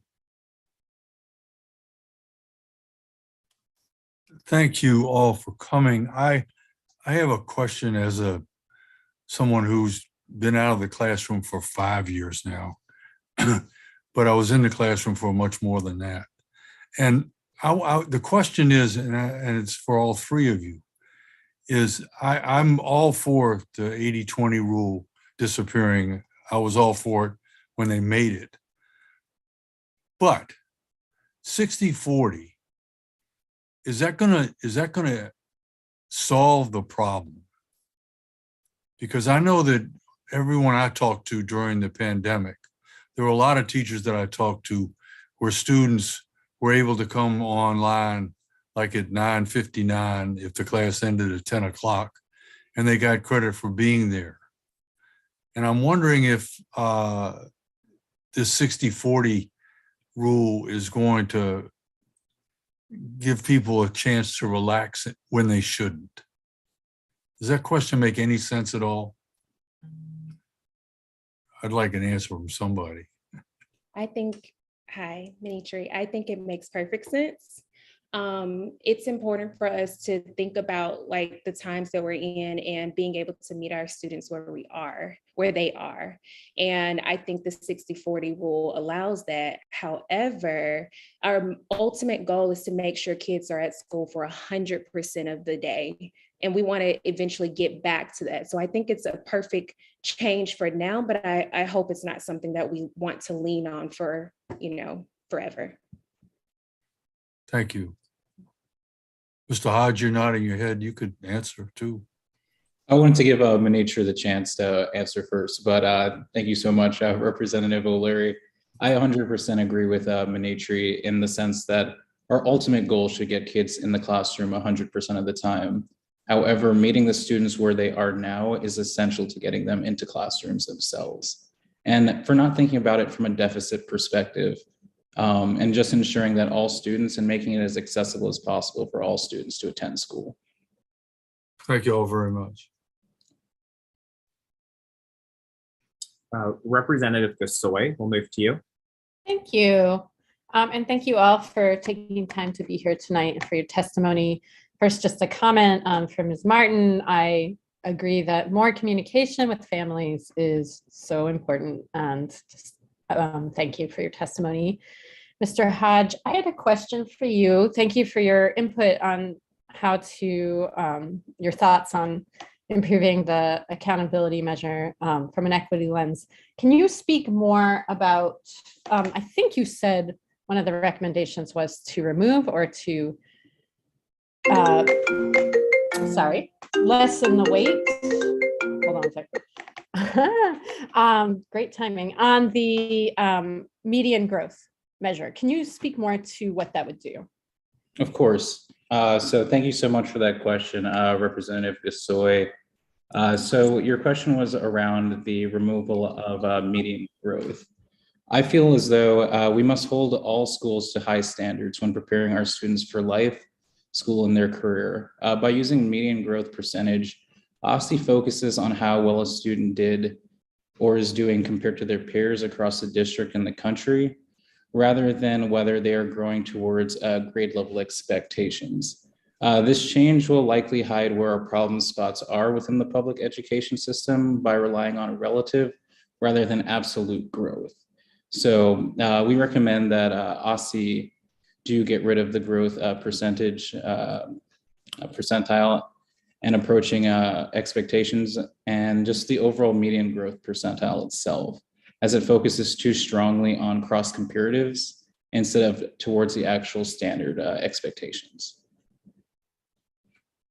Thank you for the explanation. I will just, with my extra time, I'll say that the experts I have read and talked to, and also our principals and educators, do point to the fact that growth is a much more accurate measure of what's actually happening in our schools versus, and I know, one of the goals we all have is to have our metrics track more with what's actually happening in the schools than like who's attending them.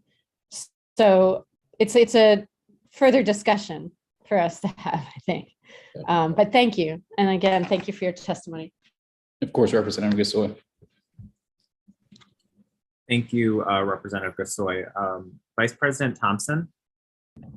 I think I can save some time because I had a first similar question to Representative Gasoy, so thank you for asking that. Second, I just want to be clear in understanding your bullet. So, Mr. Hodge, you listed 8 things that you are recommending. Are you implying that none of these things happen, or are you just stating for the record these were the 8 things that you all listed?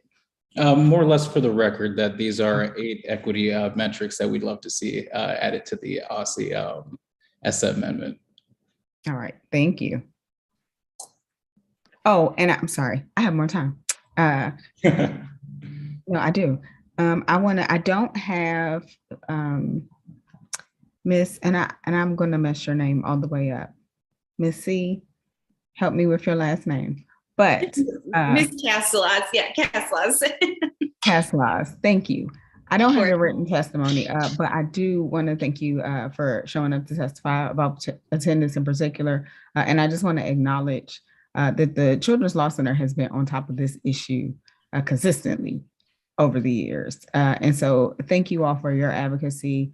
I absolutely am relieved that we're making some progress towards 80/20. I know that you all are one of the organizations we'll be leaning on because that's a continuous conversation to some of Representative O'Leary's point to like where we want to be versus where we are. So I just want to thank you all because I know for years we've been in conversation about this. So thank you. No, and I'll just say we really commend the SBOE for their attention to this important issue. And so thanks extended back to you. And I know my colleague Danielle, this is not an issue I necessarily work on, but my colleague Danielle has worked very hard along with us, my colleagues that have come before me. So we really appreciate it.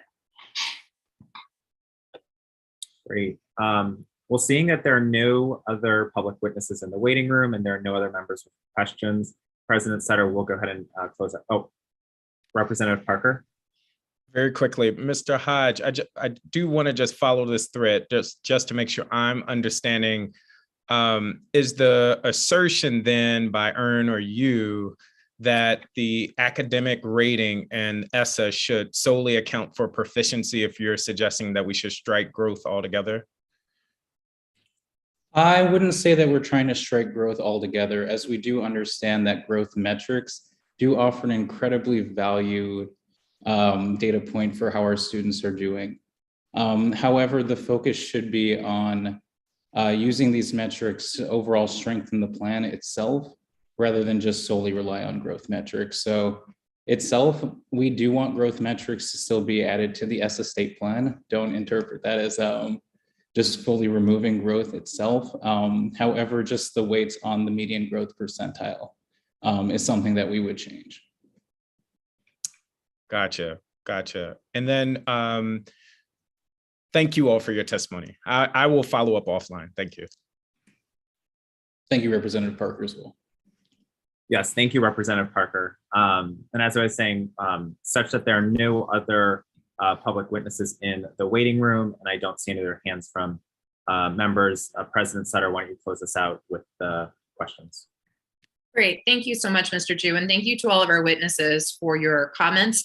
Thank you too to all the members of the public who submitted written testimony for our consideration. I hope that members had a chance to take a look at it tonight. There's several pieces of written testimony on our assembly page. Mr. Hodge, I wanted to ask you 2 questions about the list of items that you sort of have bulleted at the end of your testimony, because there are items that the board has also expressed interest in, and I'd love to hear more about Education Reform Now's take on them. So the first is clear information on the school quality. Can you say more about what that means to you and to your organization? Of course, President Sutter. So clear indications on school quality is very important to us. 1 second, please. Let me get my testimony back up. I know I have the same problem of like 4 screens in front of me that keep overlapping on my Mac. I think probably I have at least 100 tabs open, so that's definitely my own fault.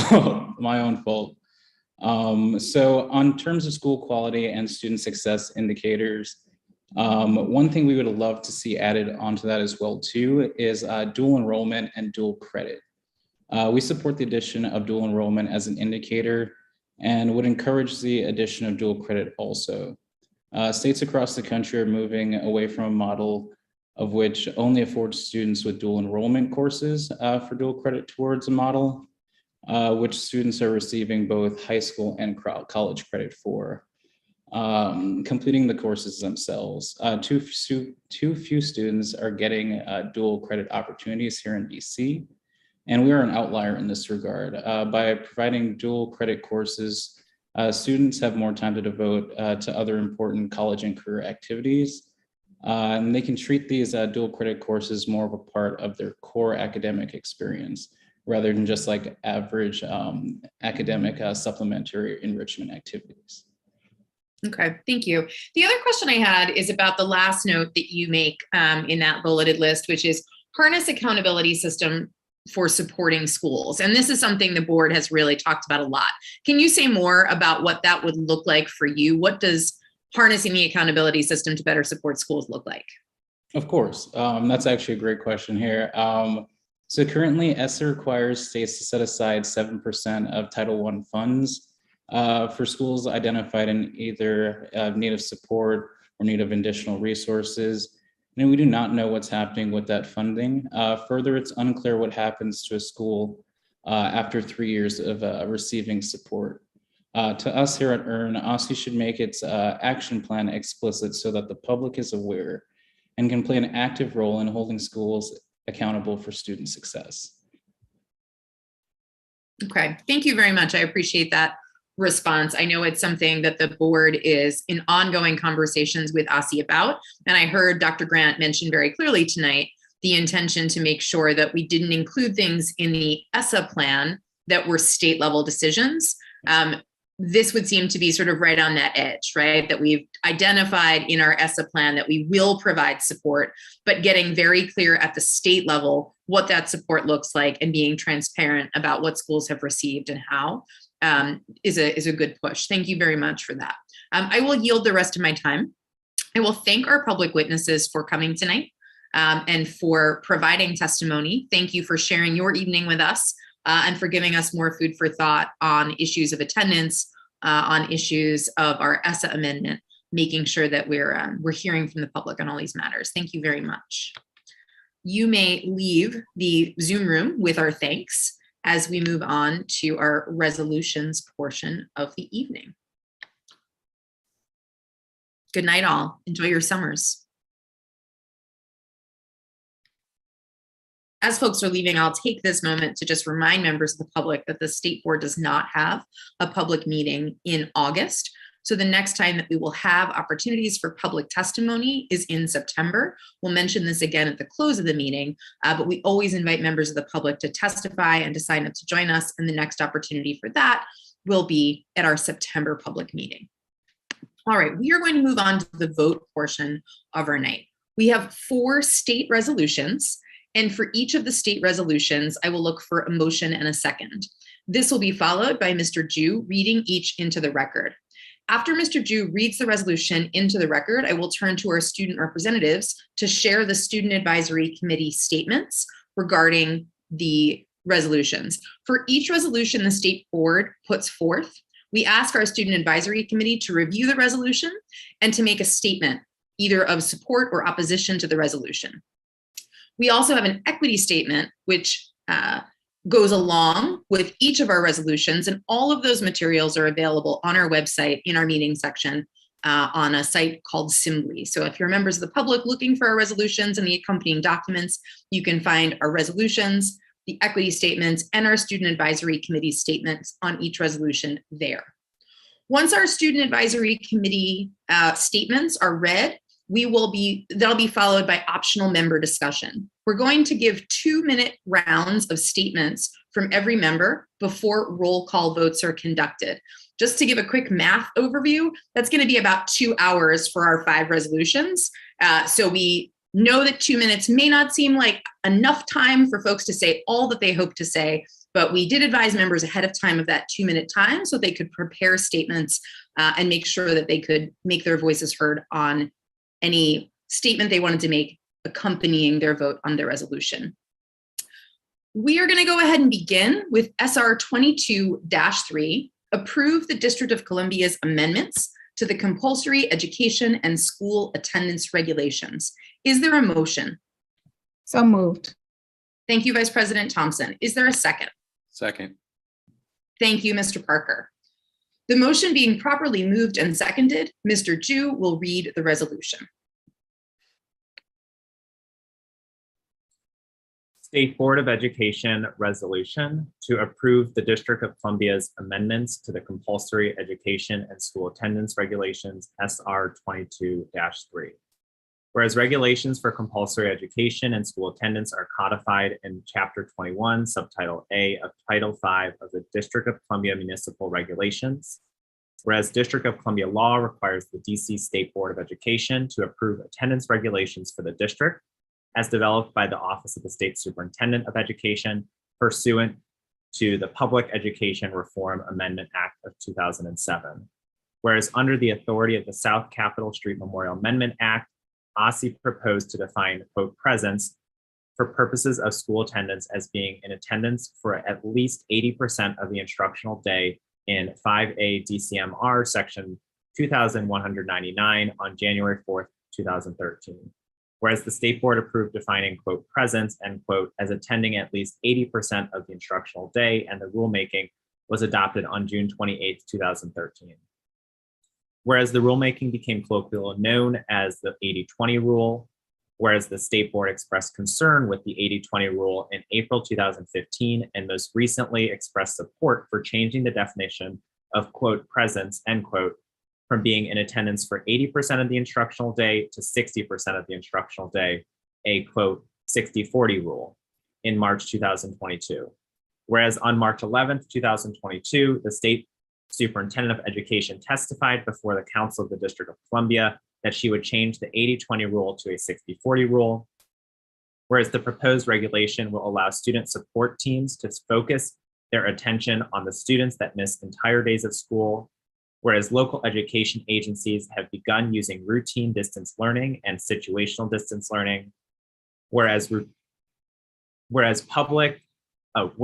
and situational distance learning is currently unaddressed in Chapter 21 of the DCMR, whereas public testimony at the DC Council's public hearing on improving school attendance and reducing truancy and chronic absenteeism on March 11th, 2022, and before the state board's public meeting on May 18th, 2022, was supportive of shifting the definition of, quote, presence, end quote, from 80-20 to 60-40, whereas OSSI presented draft concepts to shift the 80-20 rule to a 60-40 rule, regulate distance learning, and clarify definitions to the state board on May 4th and June 1st, 2022, and OSSI presented draft language to amend Chapter 21 to shift the 80-20 rule to a 60-40 rule, regulate distance learning, and clarify definitions to the state board on June 1st, 2022.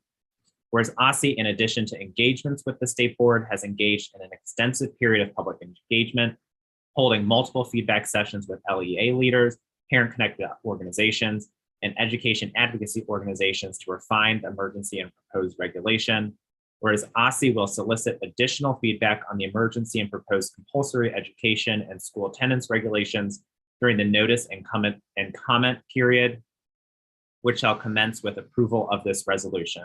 Whereas OSSI will thoroughly consider all of the comments received throughout the public comment period, and whereas the state board has reviewed the revised Chapter 21 regulation and finds that the regulation establishes an improved measure of, quote, presence, end quote, for purposes of attendance, more consistent definitional language, and appropriate guardrails for distance learning. Now, therefore, be it resolved that the DC State Board of Education approves the district's emergency and proposed regulation of compulsory education and school attendance as proposed by the state superintendent.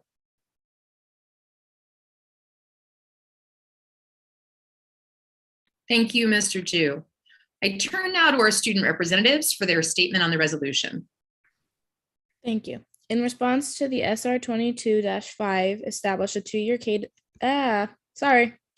In response to the SR 22-3, approve the district amendments to the compulsory education and school attendance regulations, which addresses the shift in attendance from 80-20 rule to the 60-40 rule. The Student Advisory Committee is in support of passing this resolution. Sorry, I have a lot of tabs open. Thank you, Representative Bernstadt, and I'm glad to know we're all in the same boat. stumbling over words, having many tabs in front of us. It's good. It's good to be in good company. I am now going to turn for discussion. Members, if you'd like to make statements or have discussion, please go ahead and raise your hand and we'll begin the rounds.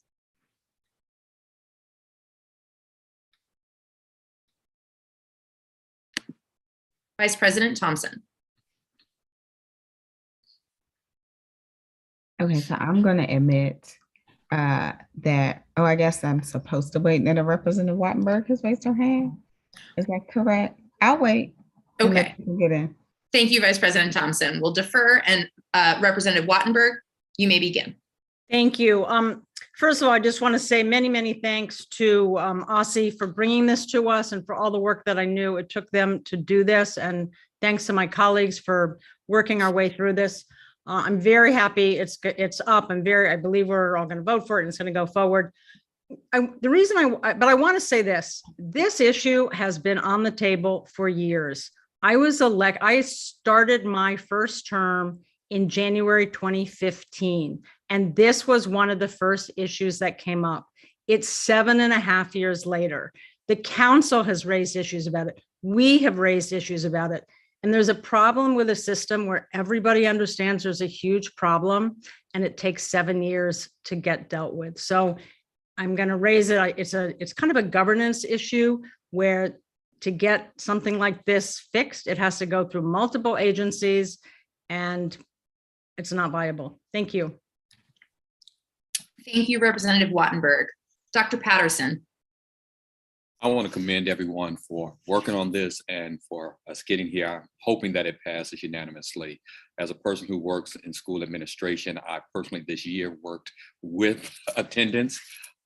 Just to say the least, it is an injustice currently at 80-20 of what it does to children when they miss just the first class, or some parts or have a doctor appointment during the course of the day, and what that does for a system. So I appreciate all the work that's doing it. This is going to bring equity to a lot of students who needs this to be 60-40. And I just appreciate the work that everyone has put into this. So thank you. Thank you, Dr. Patterson. I see Representative Gassoy. Dr. Gassoy. Thank you. Just very briefly, unfortunately, one of our public witnesses this evening had to leave. And she is with the School Justice Project. They work with court-involved youth. And I just wanted to encourage all of you to read their testimony and also for OSSI to read their testimony, but really briefly, what they raise is the need to expand the allotted absences for court-involved youth, because they often have to meet with their probation officer. There's nothing they can do about that during the school day. And so I guess it's just a call for differentiated regs for those students. I know we're not voting on that tonight, but it's just something to be aware of. And then also as Ward 1 rep, we have a majority of the city's adult education programming. And that is another issue that they raise in their testimony, is that it just gets complicated with adult learners who are working towards their high school diploma. It's a little complicated, so I just encourage you to read it. So that's it. Thank you, Dr. Gassoy. I don't see other member hands. So Vice President Thompson, that brings us back to you. All right. I have a couple of things to say. So first, I have not been on the board for more than 2 years yet, but this is an issue I have heard in community for a very long time. I know the origins of the 80-20 rule. I've had parents come to me about it. I've had community members come to me about it. I've been in conversations about it. And it is one of the absolute things that I was like, this is totally within our purview as the SBOE, and we have the power to work with OSSI to change it. I am thrilled that we are, like, this is not this resolution is not perfection. The policy is not perfection, but I can guarantee you it's good. And I can guarantee you it's progress. And I am glad that we're voting on it tonight because it is important to do. I want to thank Councilmember Trayon White for being engaged in this issue. I want to thank actors like the Advocates for Justice and Education. I want to thank the Children's Law Center. I want to thank organizations like SHAPE who have stayed on top of this for years. I know I've been at the meetings, and at a certain point, you start to get stuff done. And so I know, like, there's always that King quote out there, the arc of the moral universe is long, but it bends towards justice. Change can take a long time, but it does happen. I think when it is our power, it's our responsibility to bend it towards justice. I think a vote in favor of this is absolutely that. And I'm grateful to be able to vote on this resolution tonight. So thank you to my colleagues. Thank you to the council for letting us do our job. And thank you to OSSI for all the work that went into this resolution.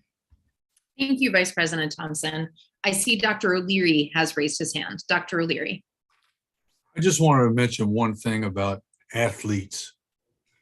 The 80-20 rule was a really, really, really bad rule, especially for all of the athletes in our system. And it's been punishing them for the last 7 years. And I'll be so glad to vote for it, the 60-40. Thank you. Thank you, Dr. O'Leary. Are there any additional member comments? If not, I'll go ahead and take my 2 minutes. Okay, thank you. So I want to say that one thing that I think is important as we consider any policy decision before the board is not allowing perfect to be the enemy of the good. So this policy adjustment we have before us is thanks to OSSI's swift action and conversation with stakeholders, conversations with us. It is also the result of continued engagement by the advocates Vice President Thompson mentioned. The board had the opportunity to have an individual call with Councilmember Trayon White and his team to understand some of the lingering questions and concerns he and his staff have about attendance and how it affects students in the district. So I am delighted that we have this resolution before us tonight. I intend to vote yes. I also think it is the beginning of ongoing work we have to do in the district to support students on attendance and to reduce rates of chronic absenteeism. We want every child to be in school every day. We want them to have school as a safe place where they feel heard and listened to. But as our students told us tonight, that's not the case for every student yet. And our students are humans. We have to remember that life is complicated, ever more complicated these days than it even was before. Transit in this city is complicated. Family life is complicated. And so I'm pleased that this policy, by shifting from 80-20 to 60-40, allows that grace for our students to be the kinds of humans who live in a complicated city with complicated lives. It allows them to arrive at school for as much of the school day as they possibly can and be counted as present. And I'm very glad that this policy makes that shift in the direction. Finally, I'm glad that it includes information on virtual schools and how attendance is handled there, because as conditions change, so too must regulations, and these regulations reflect our changed reality. So I'm glad that we have this before us. I look forward to voting yes for it. I see no further discussion, so the motion is on adoption of SR 22-3. Mr. Jew, would you please call the roll?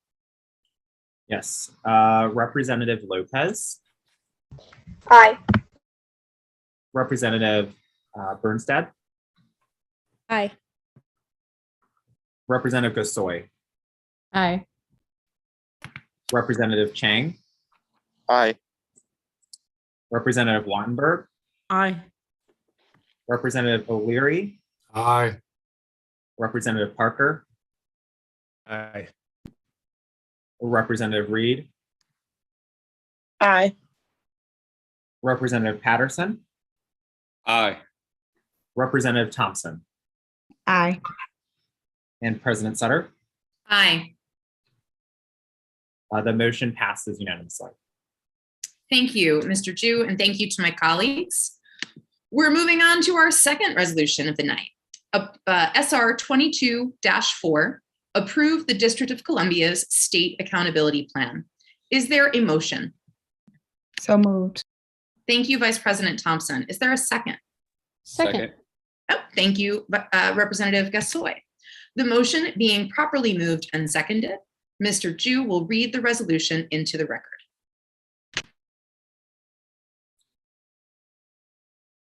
State Board of Education resolution to approve the District of Columbia's State Accountability Plan, SR 22-4. Whereas in December 2015, Congress enacted the Every Student Succeeds Act, which amended the Elementary and Secondary Education Act of 1965 and built on key areas of educational progress achieved in recent years with the intention of ensuring that all students have equitable access to a high-quality education. Whereas the Office of the State Superintendent must submit a state education plan to the U.S. Department of Education that outlines statewide plans for education, including how the District of Columbia will support specific groups of students and the state's system of annual meaningful differentiation of all public schools. Whereas District of Columbia law requires the DC State Board of Education approve the state plan for the District of Columbia as developed by OSSE pursuant to ESSA's requirements, ensuring that A, the plan includes a single statewide accountability system that establishes ambitious long-term student achievement goals, which include measurements of interim progress toward meeting those goals, and B, the statewide accountability system included in the plan is based on, but is not limited to, challenging state academic standards, academic assessments, and a standardized system of accountability across all local education agencies that will be used to hold LEAs accountable for student achievement. Whereas in creating the draft state plan, OSSE, in addition to engagements with the state board at its working sessions on March 2nd, May 4th, and June 1st, 2022, held multiple sessions with ward education councils, parents, and education advocacy organizations to solicit feedback and align the draft state plan to expressed community preferences. Whereas OSSE released a draft state plan on June 1st, 2022, that describes how the District of Columbia will meet ESSA's requirements to measure academic achievement and growth, graduation rates, and progress in attaining English language proficiency disaggregated by subgroup to identify schools in need of improvement and support. Whereas OSSE's draft state plan incorporates community feedback to accomplish 3 overarching goals. A, improving equity in the performance measurements. B, increasing the weight and the number of measurement areas for performance growth in comparison to proficiency. And C, strengthening measurement of priority areas, gap closure of historically underserved students, post-high school readiness, students with disabilities, and attendance. Whereas OSSE solicited feedback on the draft state plan during the public comment period open from June 1st, 2022 through July 6th, 2022, and will continue to solicit feedback through July 8th, 2022.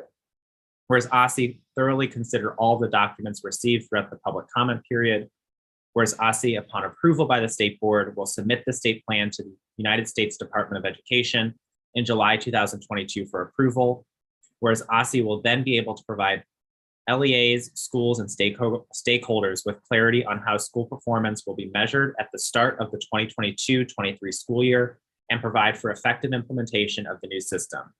Whereas the state superintendent and members of the state board have collected stakeholder input during an extensive period of public engagement, including but not limited to receiving testimony from the public and experts at public meetings and working sessions of the state board held in 2021 on January 13th, March 25th, May 19th, June 16th, September 22nd, October 20th, November 17th, and December 15th, and in 2022 on January 5th, January 19th, February 2nd, March 2nd, May 4th, June 1st, June 15th, and July 6th. Whereas the state board has reviewed and revised the state plan and finds that the state plan's accountability system establishes a rigorous standardized system of accountability across all LEAs. And whereas under the changes made to the state plan, schools most in need of support to close gaps and improve academic achievement and growth, school performance and student success, graduation rates, and progress toward English language proficiency will be identified. Now, therefore be it resolved that the DC State Board of Education approves the district's state accountability plan as proposed by the state superintendent. And be it further resolved that by December 2022, OSSI will engage the public and the state board on the following as it relates to the content and format of the DC school report card. A, presentation of any summative score on the DC school report card. B, the inclusion of data related to the educator workforce. And C, data on school climate surveys.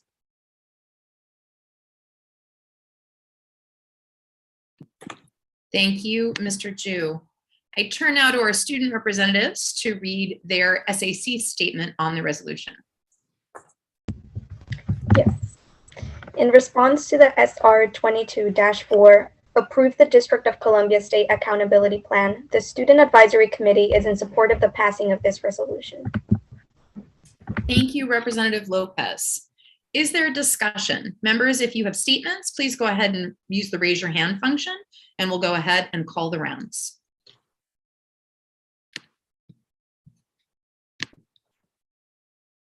I know there's discussion on this resolution. There we go. I see the hands now. Okay, we'll begin with you, Dr. Patterson.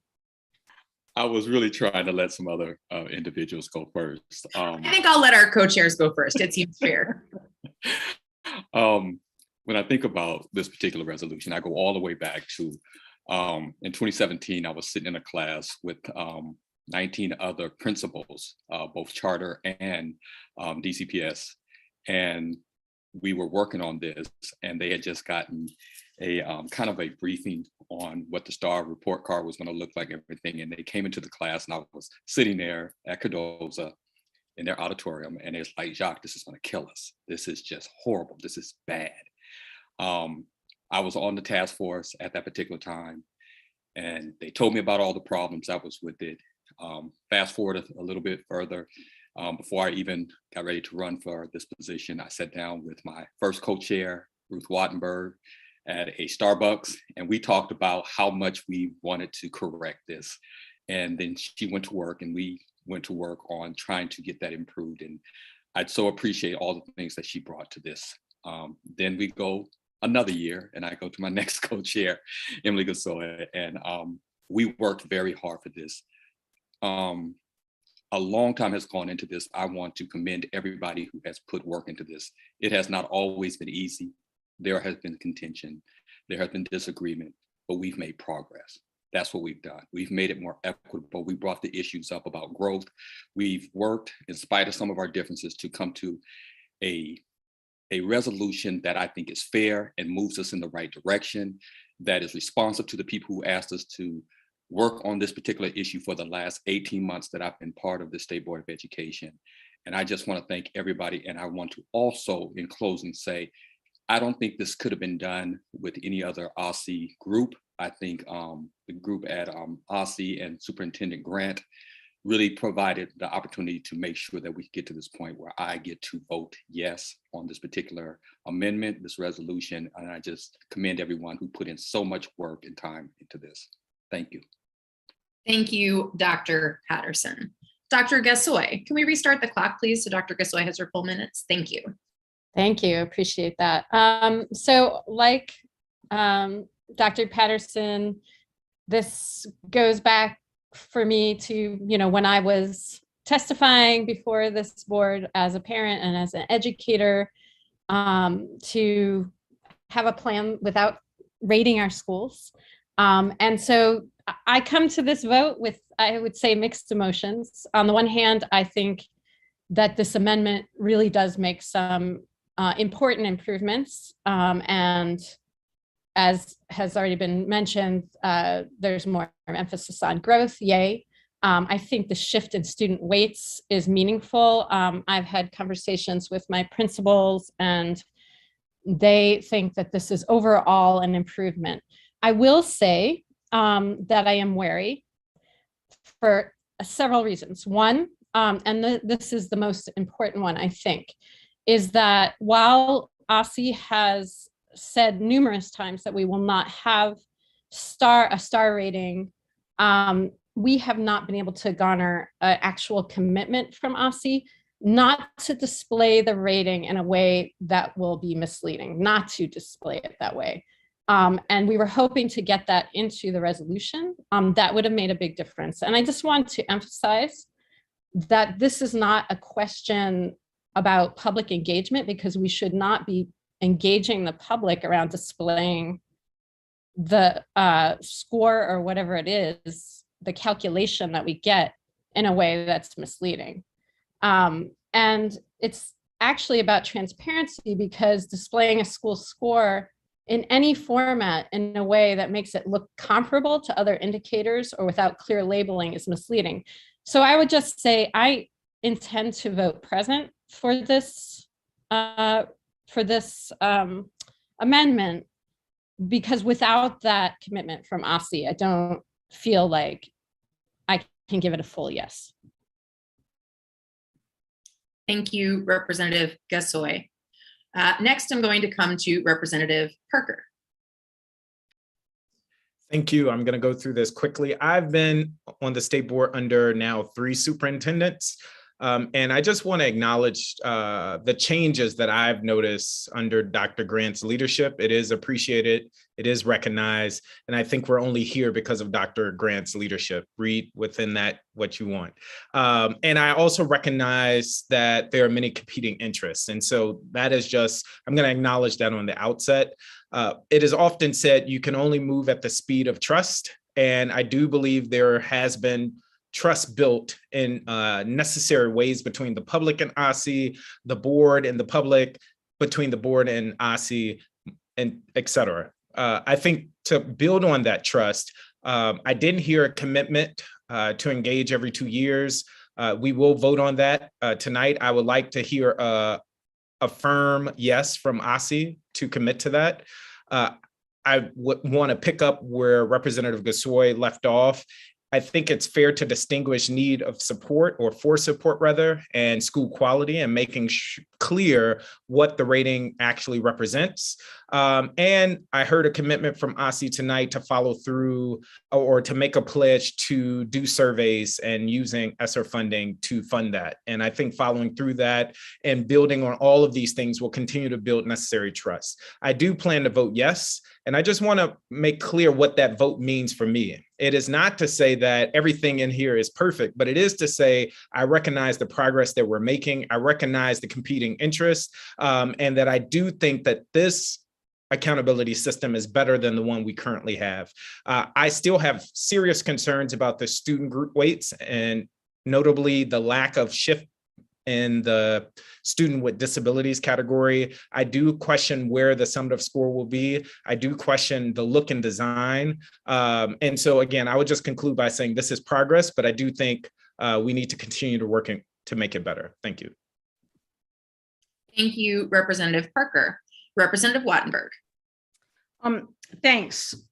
So in the past 2 years, the state board has engaged the public, stakeholders, and researchers about our current 5-star school rating system, and in a smaller way about how we identify schools with the greatest need. That's required by federal law, and it results in us identifying 5% of our schools for extra federal funding. That federally required indicator designed to measure school need is currently used to rate our schools with 1 to 5 stars. In our conversations, we heard from hundreds of stakeholders at our public meetings, at ward meetings, at our board-wide public events, and from hundreds more through surveys and from researchers. Based on that, we voted unanimously for a resolution that called for a quality reporting system that reported explicitly and separately on key quality indicators: climate, teacher retention, growth, well-rounded education, and more, as well as school proficiency rates. By 7-2, we voted against having a non-transparent, compositive, summative number that threw together many disparate measures into a single score.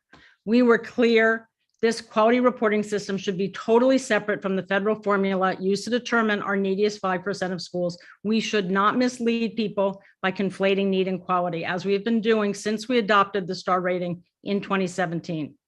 As we heard from Superintendent Grant, OSSI has proposed an amendment to alter the current system. It reflects some positive changes, and I'm genuinely appreciative. But as she said, the amendment does not deal with how quality is reported or what indicators will be included, and it doesn't address this biggest concern, which was raised by Representatives Gasoy and Parker. The problem, the problem with the stars was not their shape, but that it was a score that conflated quality and need, and that may continue. We're not given a commitment on it. Maybe there will be something new to come, but I don't want to be Lucy with the football. I was here, 6 years ago, whenever it was, and we were promised a lot of things and they didn't come through. We are not in a position to amend given our framework. And so for that reason, I cannot vote for it. Thank you, Representative Wattenberg.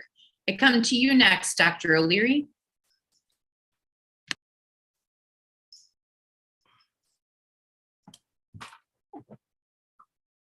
When the system decided to have a star rating, and I was at Cardozo, as you all know, it was a death knell for the school, because all of the indicators that were going to rate a school were not real to what was going on in the building. Now, we've been working really hard to get rid of the star rating and to get rid of the things that don't have to do with the human beings inside of the building. This amendment has its flaws. We have been given commitments by OSSI to work together to take care of those flaws. And we need to hold all of the people in charge of the system accountable for that commitment. But I'm so glad that we've gotten rid of some of the things that have labeled our students incorrectly, and their teachers, and their principals. Thank you. Thank you, Dr. O'Leary. Dr. Reed. Good evening. Ward 8 has 4 of the 8 schools that are in the bottom 5% from our current formula. So when it requires equity, the equity would really lie in the needs of what Ward 8 has. This new formula does little to assure that Ward 8 schools have a better opportunity with receiving support, and is actually still loaded with indicators associated with bias, especially at the middle school and high school levels. Additionally, OSSI's engagement efforts, which the number of individuals' feedback that we receive is still vague and leaves much to be desired from a state education agency, with at least 200 staff members dedicated to the education policy issues of our city. OSSI provided models of how schools would score under the new formula on Monday. And while a 10-point increase was touted for schools with high populations of students designated as needing the most support, schools in my ward are still at a disadvantage from reflecting their work with students and families. And we received no clear response about what indicators or particular portions of the formula created those changes. I received the following responses from Ward 8 principals and administrators on the proposed ESSA formulation and projections. First quote, the park is not meant to gauge growth, it's about proficiency. The skills change every year. They did express appreciation for the removal of park and the possibility of MAP as a state assessment. Quote 2, I'm not a fan of the chronic absentee rate. It actually doesn't level the playing field for schools with high percentage of economically disadvantaged students. Quote 3, this is far from equity and a very blatant message to schools in 7 and 8. Quote 4, it seems very similar. It's basically points instead of stars. If they're going to look at progress over proficiency, they indicated that was better. Re-enrollment should not count. Our residents are too transient. What you just heard is the level of engagement that I expect our state education agency to have. And when using the framework of equity, the changes that should be made. For these reasons, I will be voting in cadence resolution, but I can't fully support the ESSA amendment resolution at this time. There's a lot at stake for our schools and subsequently the narratives that are attached to our students. And a set of projections sent on Monday doesn't fully meet the cut for engagement, collaboration, the spirit of togetherness and partnership that the residents of Ward 8 and the educators who serve our community seek. Thank you. Thank you, Dr. Reed. Representative Bernstadt. Okay, hi, thank you. So after reading the entire state accountability plan, which was long, and talking to many board members and members of the public, there are many things that I like about the plan. There are also many things that I don't like that Representative Gasoy, Wattenberg, Parker, Representative Reed, everyone's highlighted. And so and while I support many of the changes being made, absent certain commitments, I, like Representative Gasoy, intend to be voting present because a student representative's vote is a symbolic vote. And I think that absent those commitments, that is what I will be voting. Thank you, Representative Bernstad. Vice President Thompson.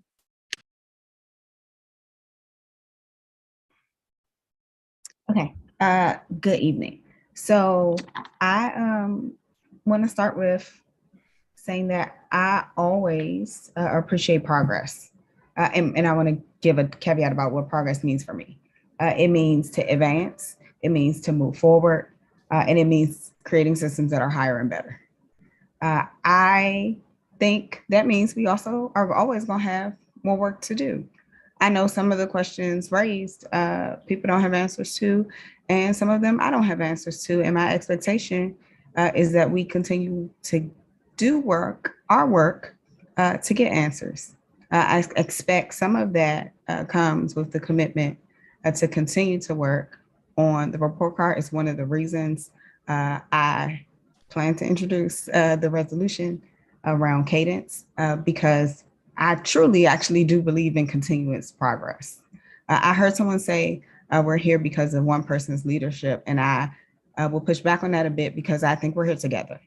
I think we're here because of a lot of people's leadership. I think we're here because of a lot of advocacy. I think we're here because of a lot of community members. And I think this has been a worthwhile lift. I absolutely intend to vote yes, because I know my yes means that we can actually have a different system that doesn't look like the system that I'm really encouraged to leave. I want my vote to be on the side of change. I want my vote to be on the side of progress. I want my vote to enable growth. And I know that when the first time we ever voted on the ESSA accountability, it was my pleasure to host actually the meeting that was in Ward 7 that my state board member at the time attended. And growth was the thing that my constituents were most concerned with. So I intend to vote yes. I intend to vote for progress, not perfection.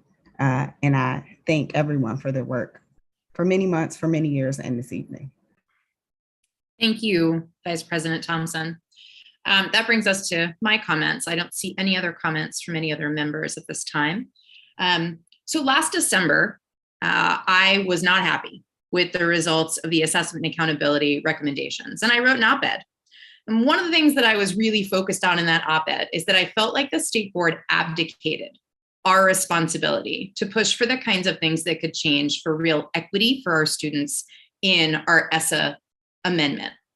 Thing that I wanted to make clear in all of that is that the ESSA state plan is very specific in what it requires. And it requires that the state create a formula for identifying schools in the need of most support and differentiating in meaningful ways how schools are performing with respect to state expectations. Our recommendations made a lot of great suggestions, things that I know we heard from stakeholders, things that I know will matter to families, to educators across the city. But the ESSA amendment itself is really about that formula. It's about the way in which we measure whether schools are meeting state expectations or not. So I'm really pleased that since we put forth our recommendations, we have been able to work with OSSI to change not just the items that the board listed in the recommendations, but those pieces that are really going to make equity-driven change in the way we differentiate how our schools are performing when it comes to student expectations, because we are adding more growth, including growth for high schools, because we have changed student weights to focus more on how our schools are performing for our students who are designated at risk. I think these things are super important in the changes, and for that reason, I'll be voting yes on tonight's amendment. That said, I am hearing clearly all the concerns of my colleagues on the work to come. And that's why when we have our next conversation with the state superintendent and OSSI on the report card, the DC school report card, which is up to DC alone to decide. The US Department of Education has no say in how we display the information on the school report card. I expect that OSSI will keep the commitments. They have said to us that they will bring us this in December and that they'll listen as we share with them our concerns about how information is displayed. And that we want things to be included that are not part of the ESSA state plan. Finally, I want to thank Dr. Grant and her team for the work that they have done to come to the many meetings we heard listed in that resolution. That engagement was very, very meaningful for the board. I'm going to turn now, seeing no further discussion, to a roll call vote. Mr. Jew, would you please call the roll? Representative Lopez. Aye. Representative Bernstead. Present. Representative Gasoy. Present. Representative Chang. Aye. Representative Wattenberg. Present. Representative O'Leary. Aye. Representative Parker. Aye. Representative Reed. Present. Representative Patterson. Aye. Representative Thompson. Aye. And President Sutter. Aye. President Sutter, by a vote of 6 yeses and 3 presents, the motion does pass. Thank you, Mr. Jew. Thank you to my colleagues. We're going to move now to our next resolution, SR 22-5, also dealing with accountability. Establish a 2-year cadence for the amendment process to the Every Student Succeeds Act, ESSA.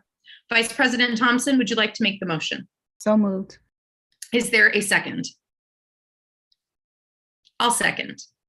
The motion being properly moved and seconded, Mr. Jew will read the resolution into the record.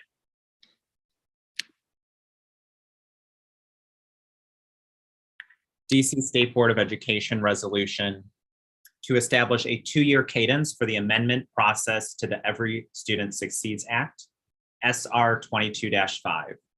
Whereas in December 2015, the United States Congress enacted the Every Student Succeeds Act, which amended the Elementary and Secondary Education Act of 1965 and built on key areas of educational progress achieved. Whereas since the adoption of ESSA, the Office of the State Superintendent of Education, upon approval by the District of Columbia State Board of Education, has sought an amendment to the District of Columbia's State Accountability Plan once in order to provide local education agencies, schools, and stakeholders with clarity on how school performance will be measured. Whereas the state superintendent and members of the state board collected stakeholder input, including receiving testimony from the public and experts at numerous public meetings and working sessions of the state board.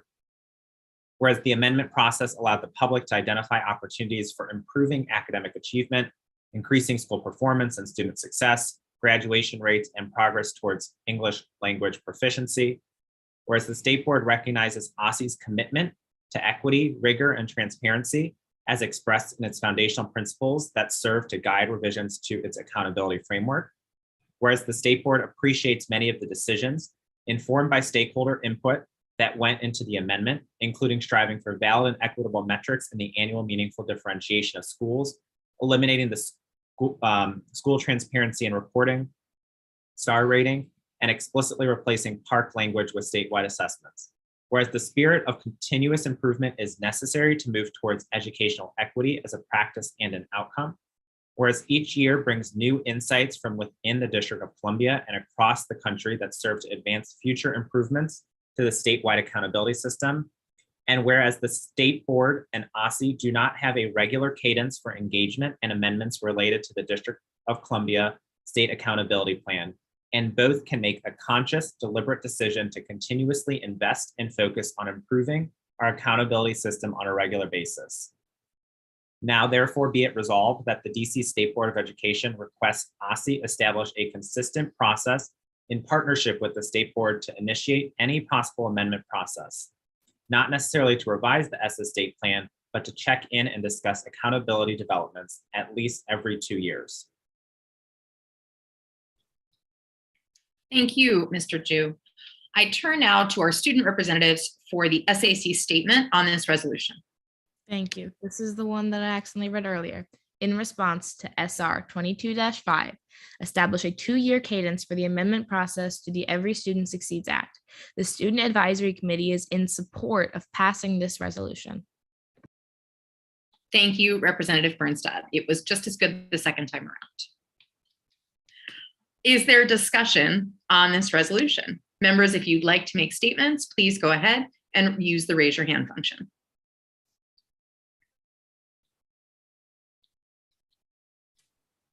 We'll begin with you, Representative Bernstad. Yes, I'll try to be brief. I think that this resolution is very important because, as we have seen, when the longer you wait, the more stuff you have to deal with and the harder it becomes and the longer it takes to get that stuff dealt with. And I know the same is true for the Education Standards Committee. We're also thinking about how we do this with standards. So I think it's just really important to the students of the district that we are establishing these processes by which we're ensuring that education is fresh and modern and great. Thank you, Representative Bernstad. Dr. O'Leary. So I'm an English teacher. And I think only Representative Patterson and I were in the military. And I don't like the word cadence. And I'd like to change the word cadence to schedule. But I'm not really I haven't memorized Robert's Rules of Order. So I may be out of order. But I'd like to make an amendment to change it to schedule.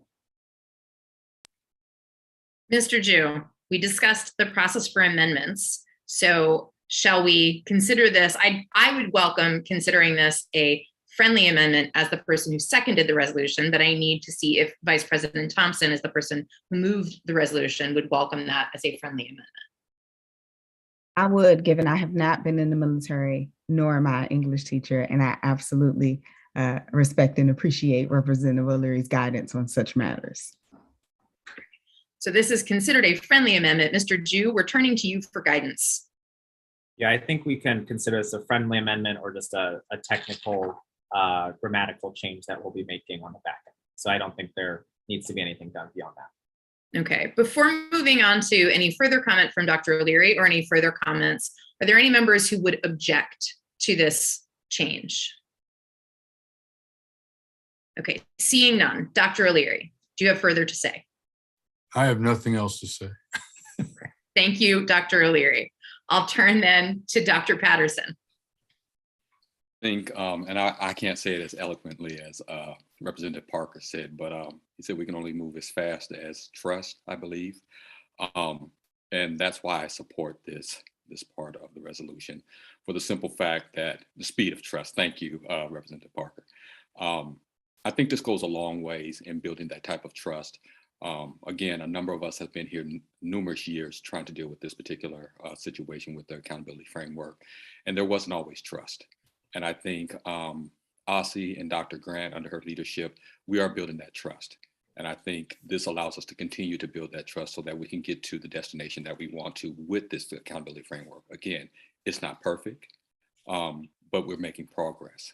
And with trust and making progress, on a very scheduled, as you say, Fraser, we will get to where we would like to be with this, where more people can be satisfied with what we have as far as an accountability framework. So I look forward to supporting this. Thank you. Thank you, Dr. Patterson. Dr. Gasoy.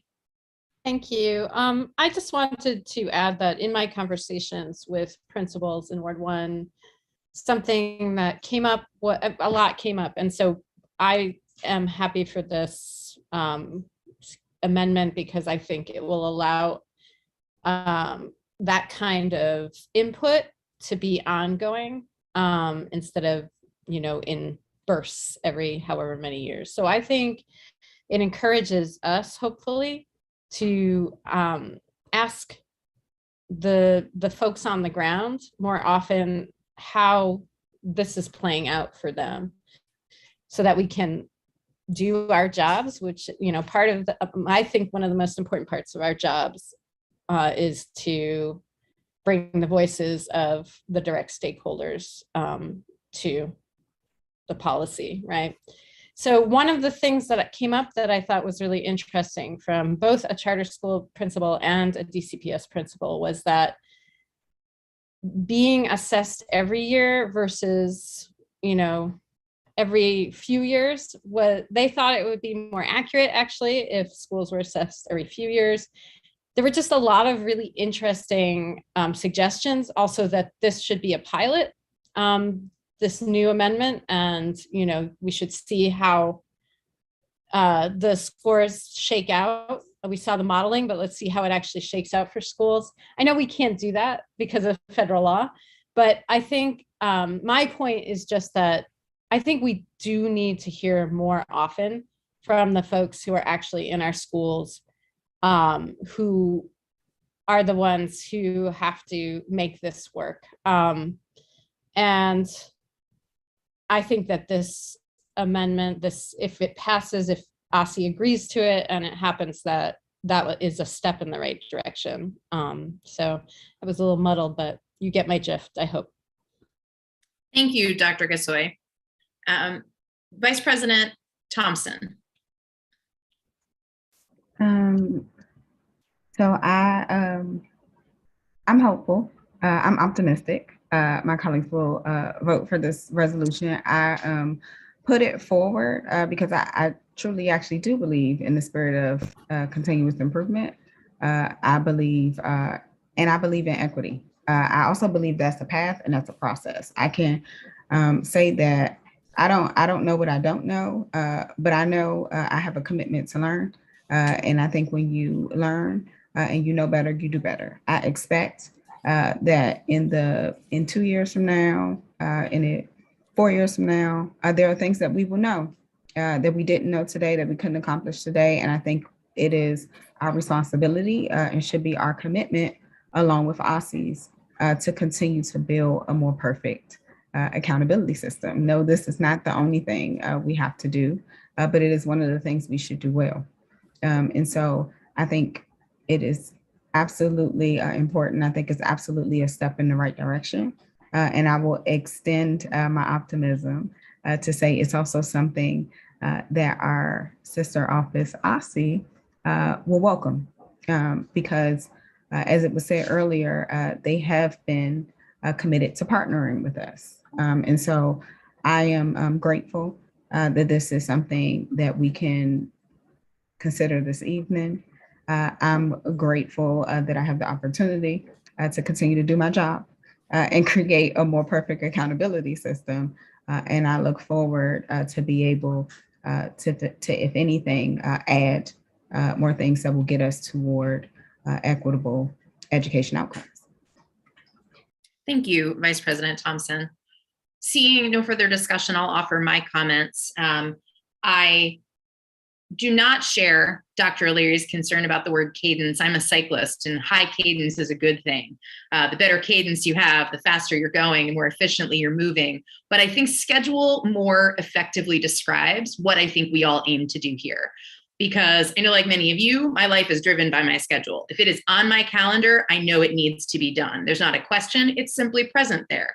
It provides predictability and a reliable reminder that every 2 years, we intend to check in. How's it going with our accountability system? Have we heard new things from our constituents? Have we noticed things in the accountability system and the DC school report card that no longer seem to fit because perhaps our environment and the conditions have changed again, and that requires revisiting? So I am excited to vote yes for this. I think it will establish a process, a schedule, a regular expectation by which the public and the board and OSSI can expect that we will come together. We will talk about how the accountability system is going. We will talk about what might need to be adjusted or changed.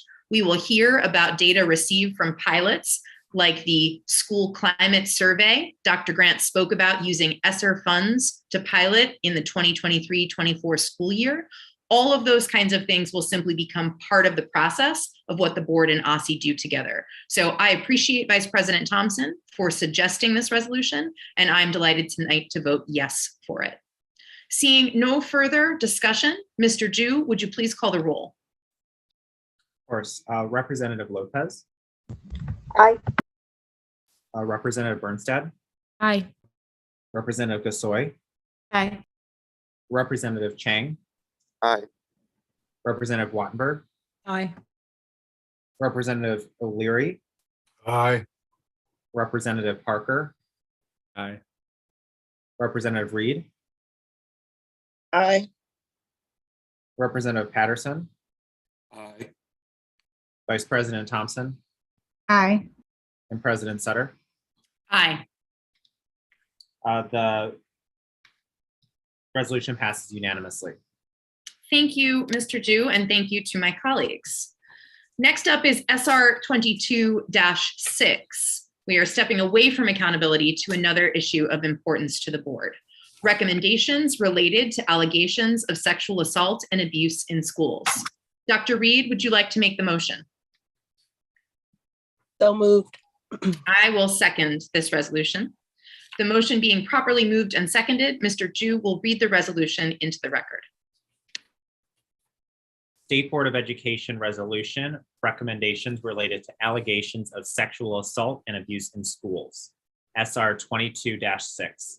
Whereas the DC State Board of Education has recently been made aware of a number of sexual assault allegations at schools in different wards that have not received the appropriate or necessary follow-up, and understands the importance of student safety and well-being, as well as the potential long-term impact on children if these concerns are not adequately addressed. Whereas the trends in Washington, D.C. are observed in the United States Department of Education's most recent biennial civil rights data collection, which found reports of sexual violence at schools rose from about 9,600 in 2015-16 school year to nearly 15,000 in the 2017-18 school year, an increase of more than 50%. And whereas there is currently no data on sexual assault and abuse related to DC schools that is easily available and transparent to increase awareness on the issue. Now, therefore, be it resolved that the DC State Board of Education calls on the Office of the State Superintendent of Education and other district agencies to make data on sexual assault and abuse in schools publicly available and complete strategic plans that aid in the prevention of instances of misconduct across the city. Be it further resolved that incidents of sexual assault and abuse at schools are reported annually by OSSE and disaggregated by type. For example, student to student, staff to student, sexual harassment, etc. Be it further resolved that the executive provide clarity in what agencies are responsible for housing data regarding sexual assault and abuse in schools, processes for how agencies share data regarding this topic, as well as what agencies are responsible for addressing specific aspects related to the topic. Be it further resolved that the data related to bullying against gender and sexuality be made readily and publicly available in ways that protect the victim's anonymity. Be it further resolved that the relevant district government agencies make publicly available protocols for investigating and reporting school-based incidences.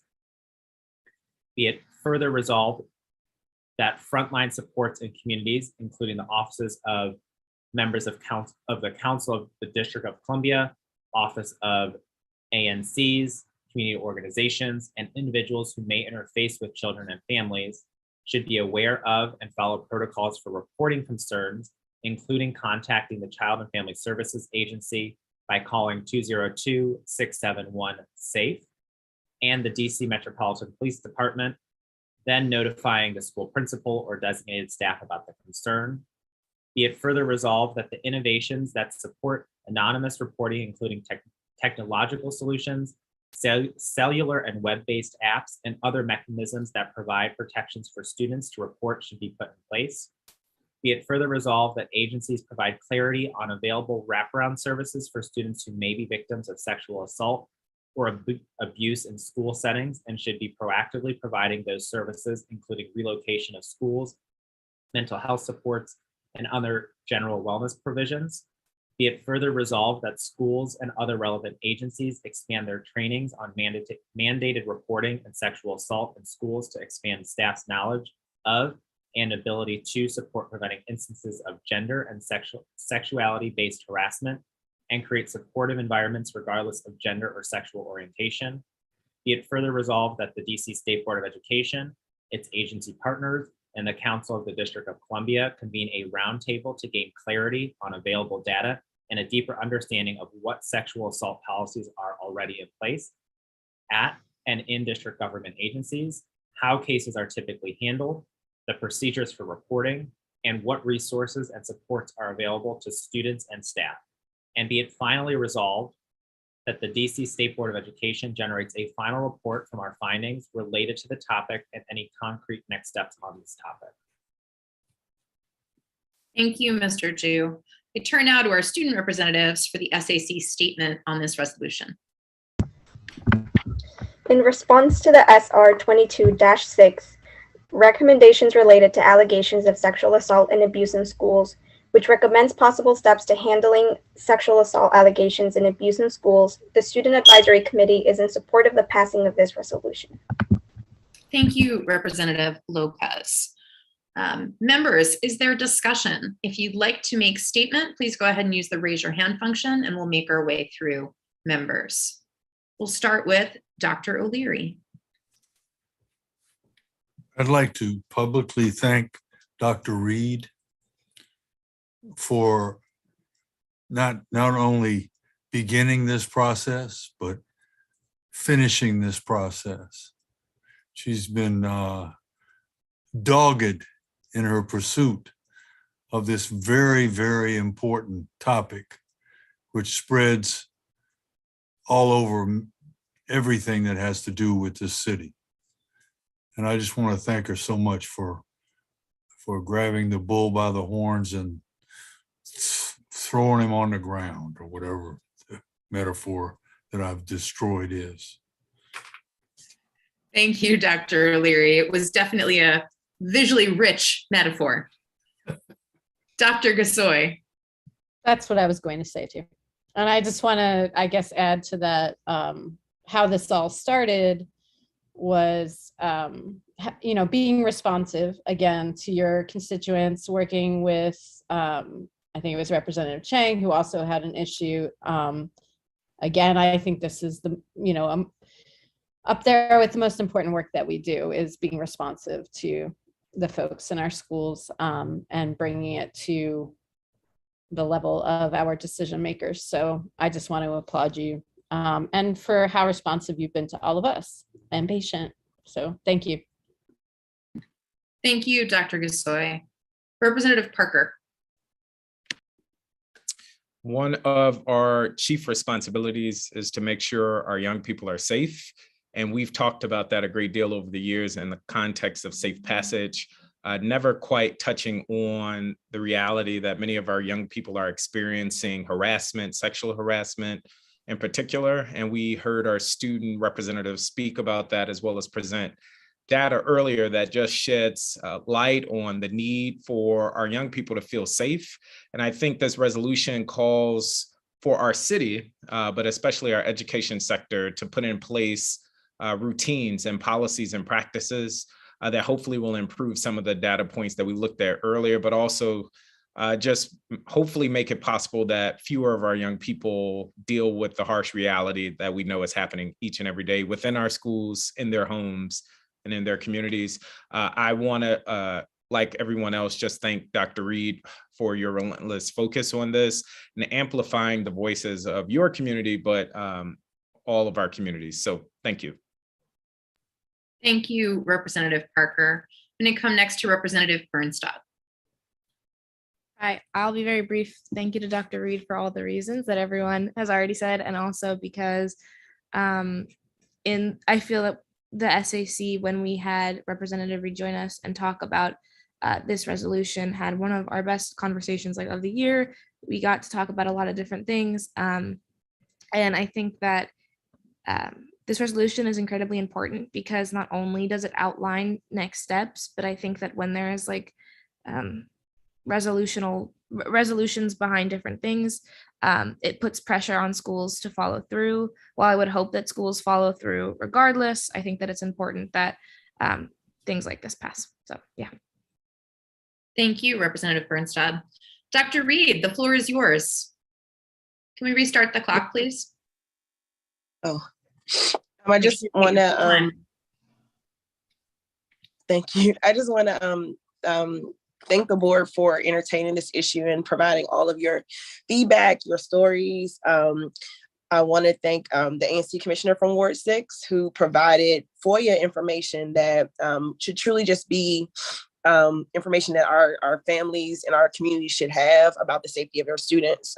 It really brought to light what I thought might have been, well, I knew it wasn't just a Ward 2 or Ward 8 issue, but to hear everyone's feedback and see data points that I didn't even know somebody else was looking into was really helpful.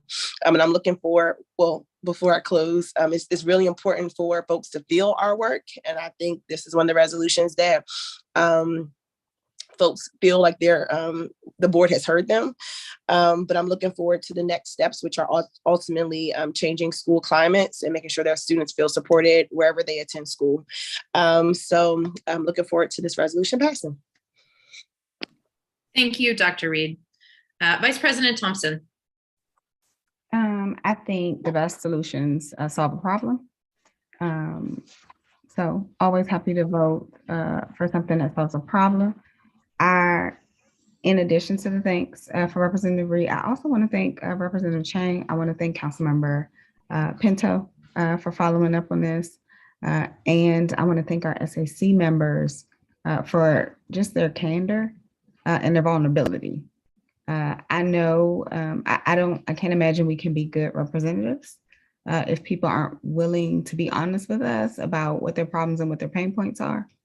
And I don't want to take that for granted in this process either. So thanks. Thank you, Vice President Thompson. Seeing no further discussion, I'll offer my own remarks here. I noticed a thread between some of the conversations we've had tonight. Our students started the meeting by telling us that they don't feel heard. The student colleagues around the city don't always feel like they have trusted voices at school who will listen to them when they bring issues.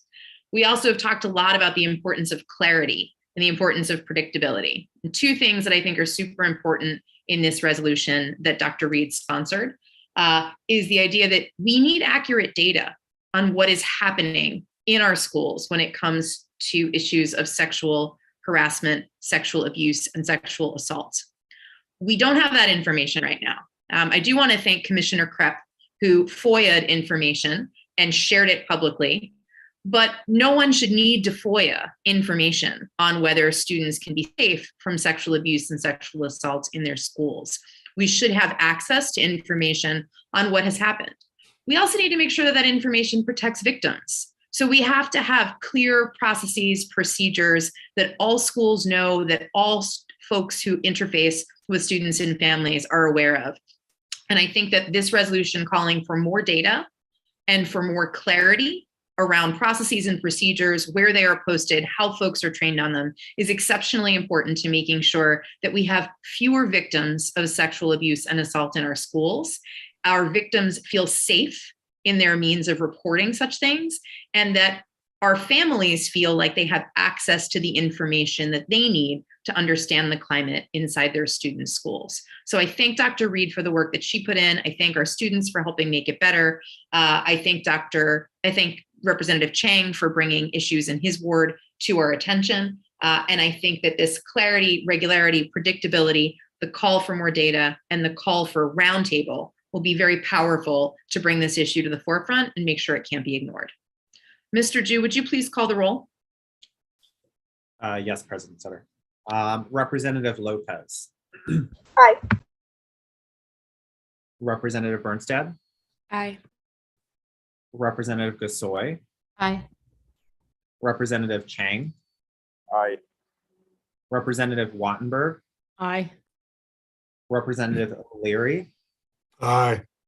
Representative Parker. Aye. Representative Reed. Aye. Representative Patterson, Aye. Representative Thompson, Aye. President Sutter. Aye. The motion passes unanimously. Thank you, Mr. Jew. Thank you all for the votes on this. This is powerful, and I look forward to the roundtable in the months ahead. We are now moving away from our state resolutions into a ceremonial resolution. We have Ceremonial Resolution 22-27, recognizing the SY 22-23 Student Advisory Committee and student representatives. I am very pleased to move this resolution. Is there a second? Second. Thank you, Dr. O'Leary. The motion having been properly moved and seconded, Mr. Jew will read the resolution into the record. State Board of Education ceremonial resolution recognizing the school year 2021-22 Student Advisory Committee and student representatives, CR 22-27. Whereas the Student Advisory Committee was established in March 2015 by the DC State Board of Education to provide a voice for all students in the District of Columbia and to promote communication between the State Board, district students, and other education decision makers. Whereas the State Board of Education modified the SAC and Student Representative Program in May 2021 to be more reflective of the student population in the district by increasing the number of student representatives from 2 to 4, beginning in the 2021-22 school year, and requiring that at least one student representative lives in or attends a school located in Ward 7 or 8.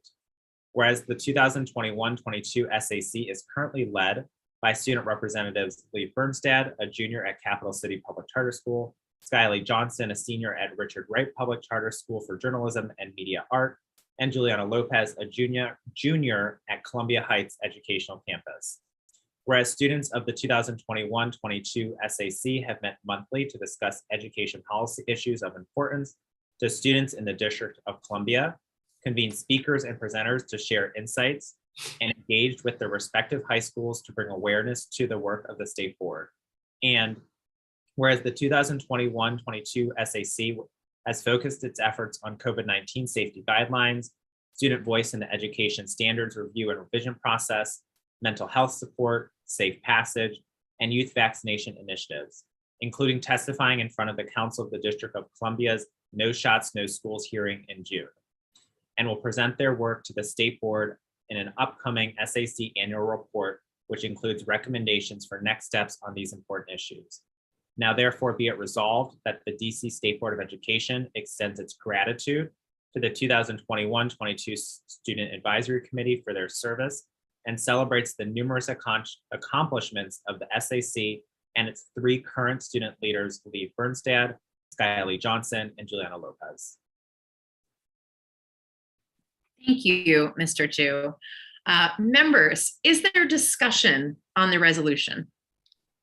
We have one member who's very eager to speak, Representative Bernstad.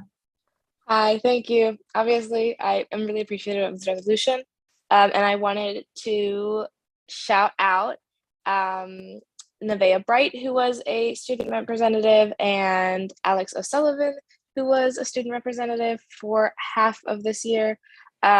Yeah, I think that they deserve recognition here, and I'm so grateful to be a student representative. It's only been since January. It's felt like it's been a really long time. Thank you. Thank you, Representative Bernstad.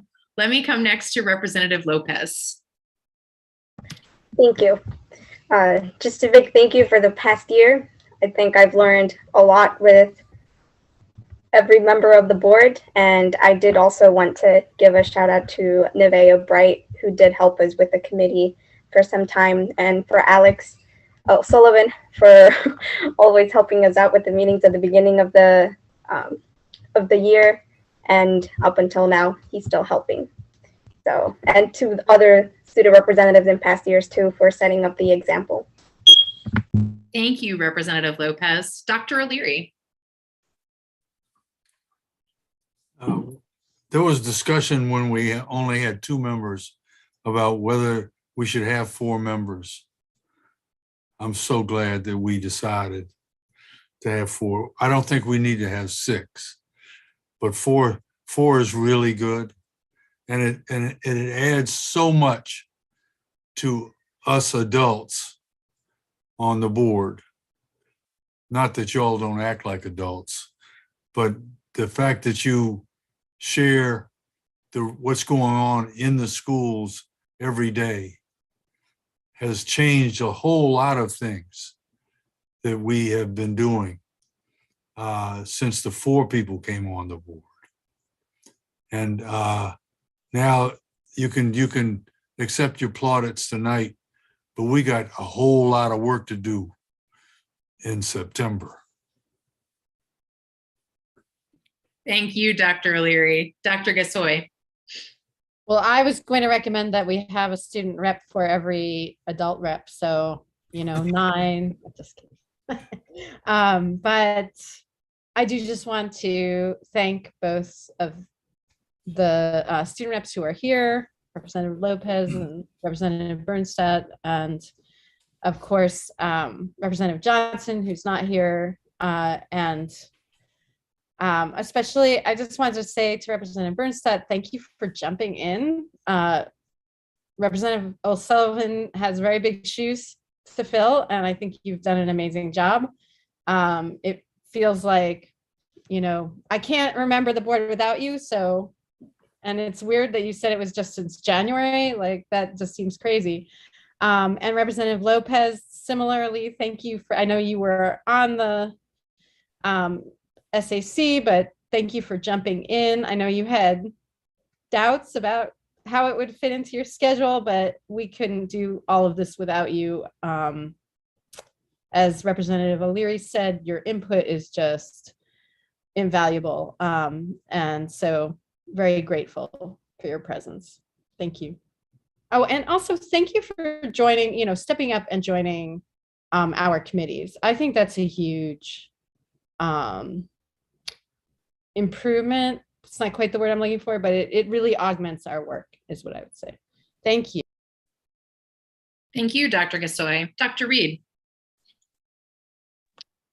Thank you all for being a united front for student voices and being exactly that, representatives of your peers, and doing that so well and making sure that a variety of student voices makes it to the table and not just make those issues to the table, but are acted upon. So thanks. Thank you, Dr. Reed. Mr. Parker. Again, many thanks to each of you. It has been remarkable to see your growth, but more importantly, your contributions over your very short time on the board. And if I think about like your COVID response and feedback to even the information you shared tonight, one thing that sticks with me is that we need to do more of this, centering student voices. We've expanded our ability to do that here on the board. And I think honestly, we need to do that more across our government. And you all should be very proud for the ways in which you're showing us how that can and should be done. And I just want to encourage you all as you transition into your more adult lives and move on beyond this role to just keep lending your voice to speak up for others, because what you've done via the Student Advisory Committee and your role here is give a voice to many of the students that are not here before us. And so again, many thanks. I look forward to all that you all accomplish, and please stay in touch.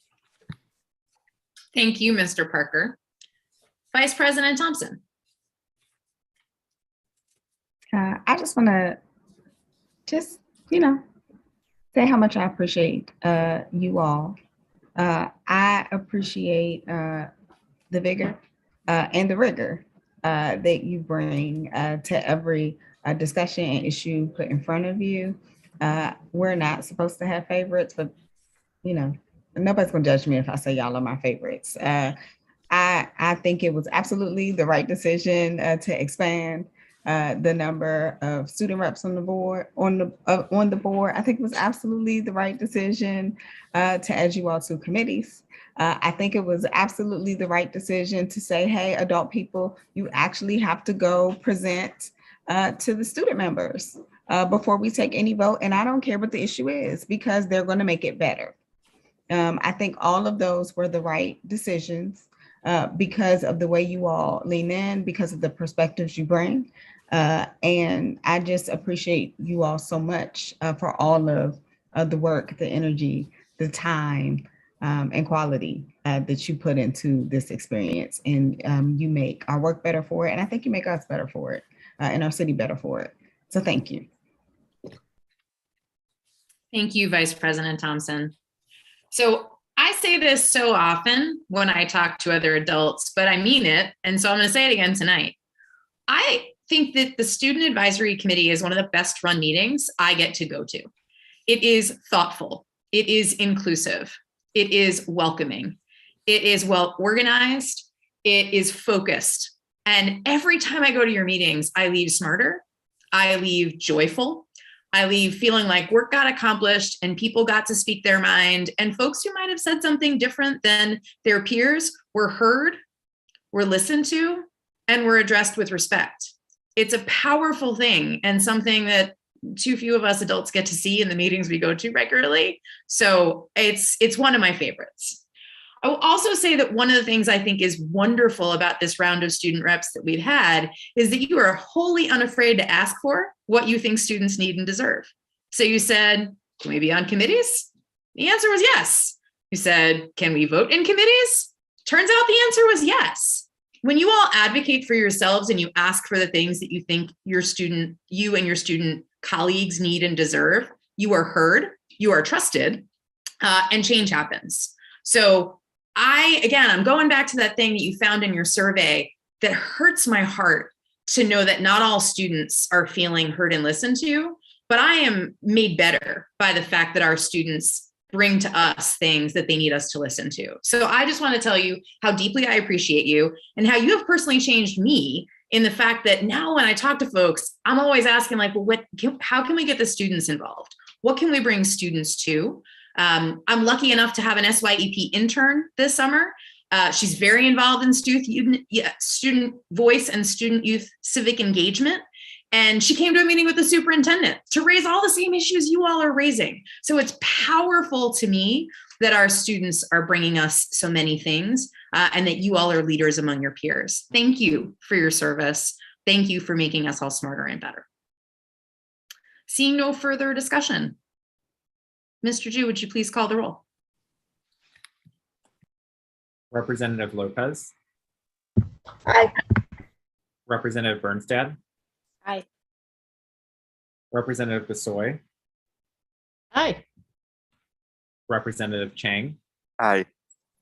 Representative Wattenberg. Aye. Representative O'Leary.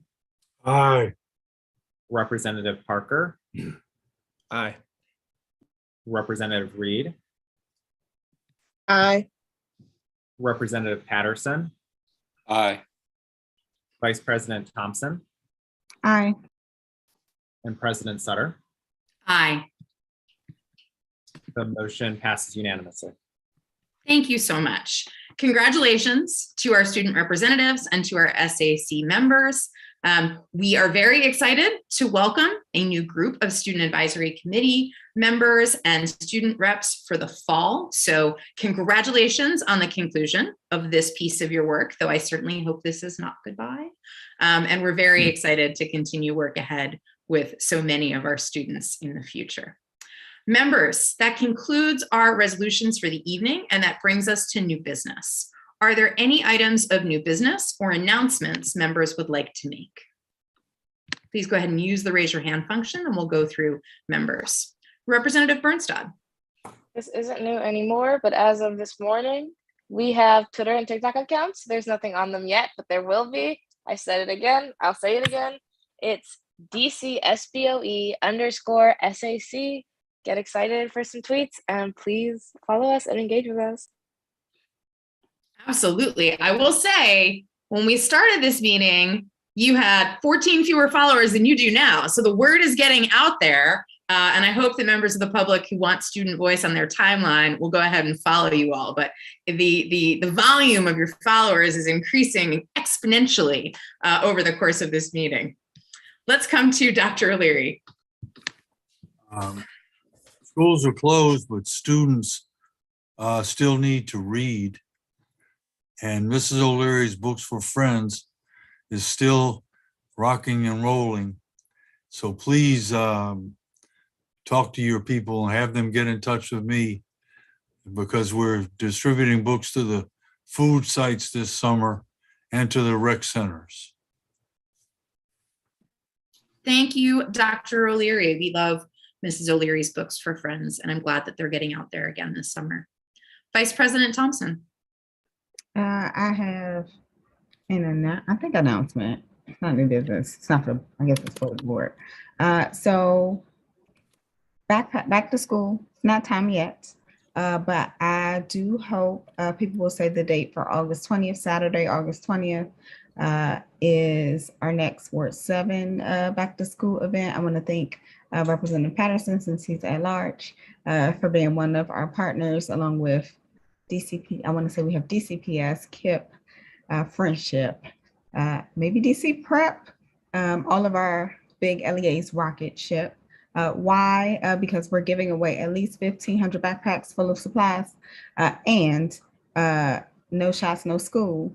So DC Health will be providing immunizations, both the regular cadence or the regular schedule, Representative O'Leary, and the COVID vaccines. So we will be in the East River shopping parking lot that is at the intersection of Benny Road and Minnesota Avenue, AKA one of our Safeways in Ward 7. That parking lot from 11 a.m. To 2 p.m. with all the things. So stop by, see me, get some backpacks, flyers. I think we'll hit this week.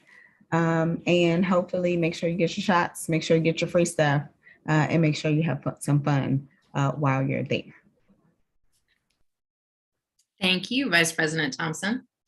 I will make a similar announcement. The Ward 6 Mutual Aid Group, Serve Your City, is having a back to school bash, handing out backpacks in Ward 6 down at Audi Field on Saturday, August 27th. They've got devices, school supplies, masks, hand sanitizer, all sorts of activities for children and for their families. So that's Saturday, August 27th at Audi Field in Southwest DC. It is not limited to residents of Ward 6, and so we do encourage families who need those school supplies, who are seeking a digital device, to join in the back to school bash on the 27th. Other new business or announcements? Representative Chang.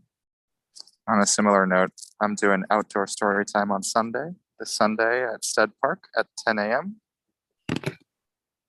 We'll love to see anyone there. I love it. I hope that the weather cooperates, or that you have good shade. Other announcements?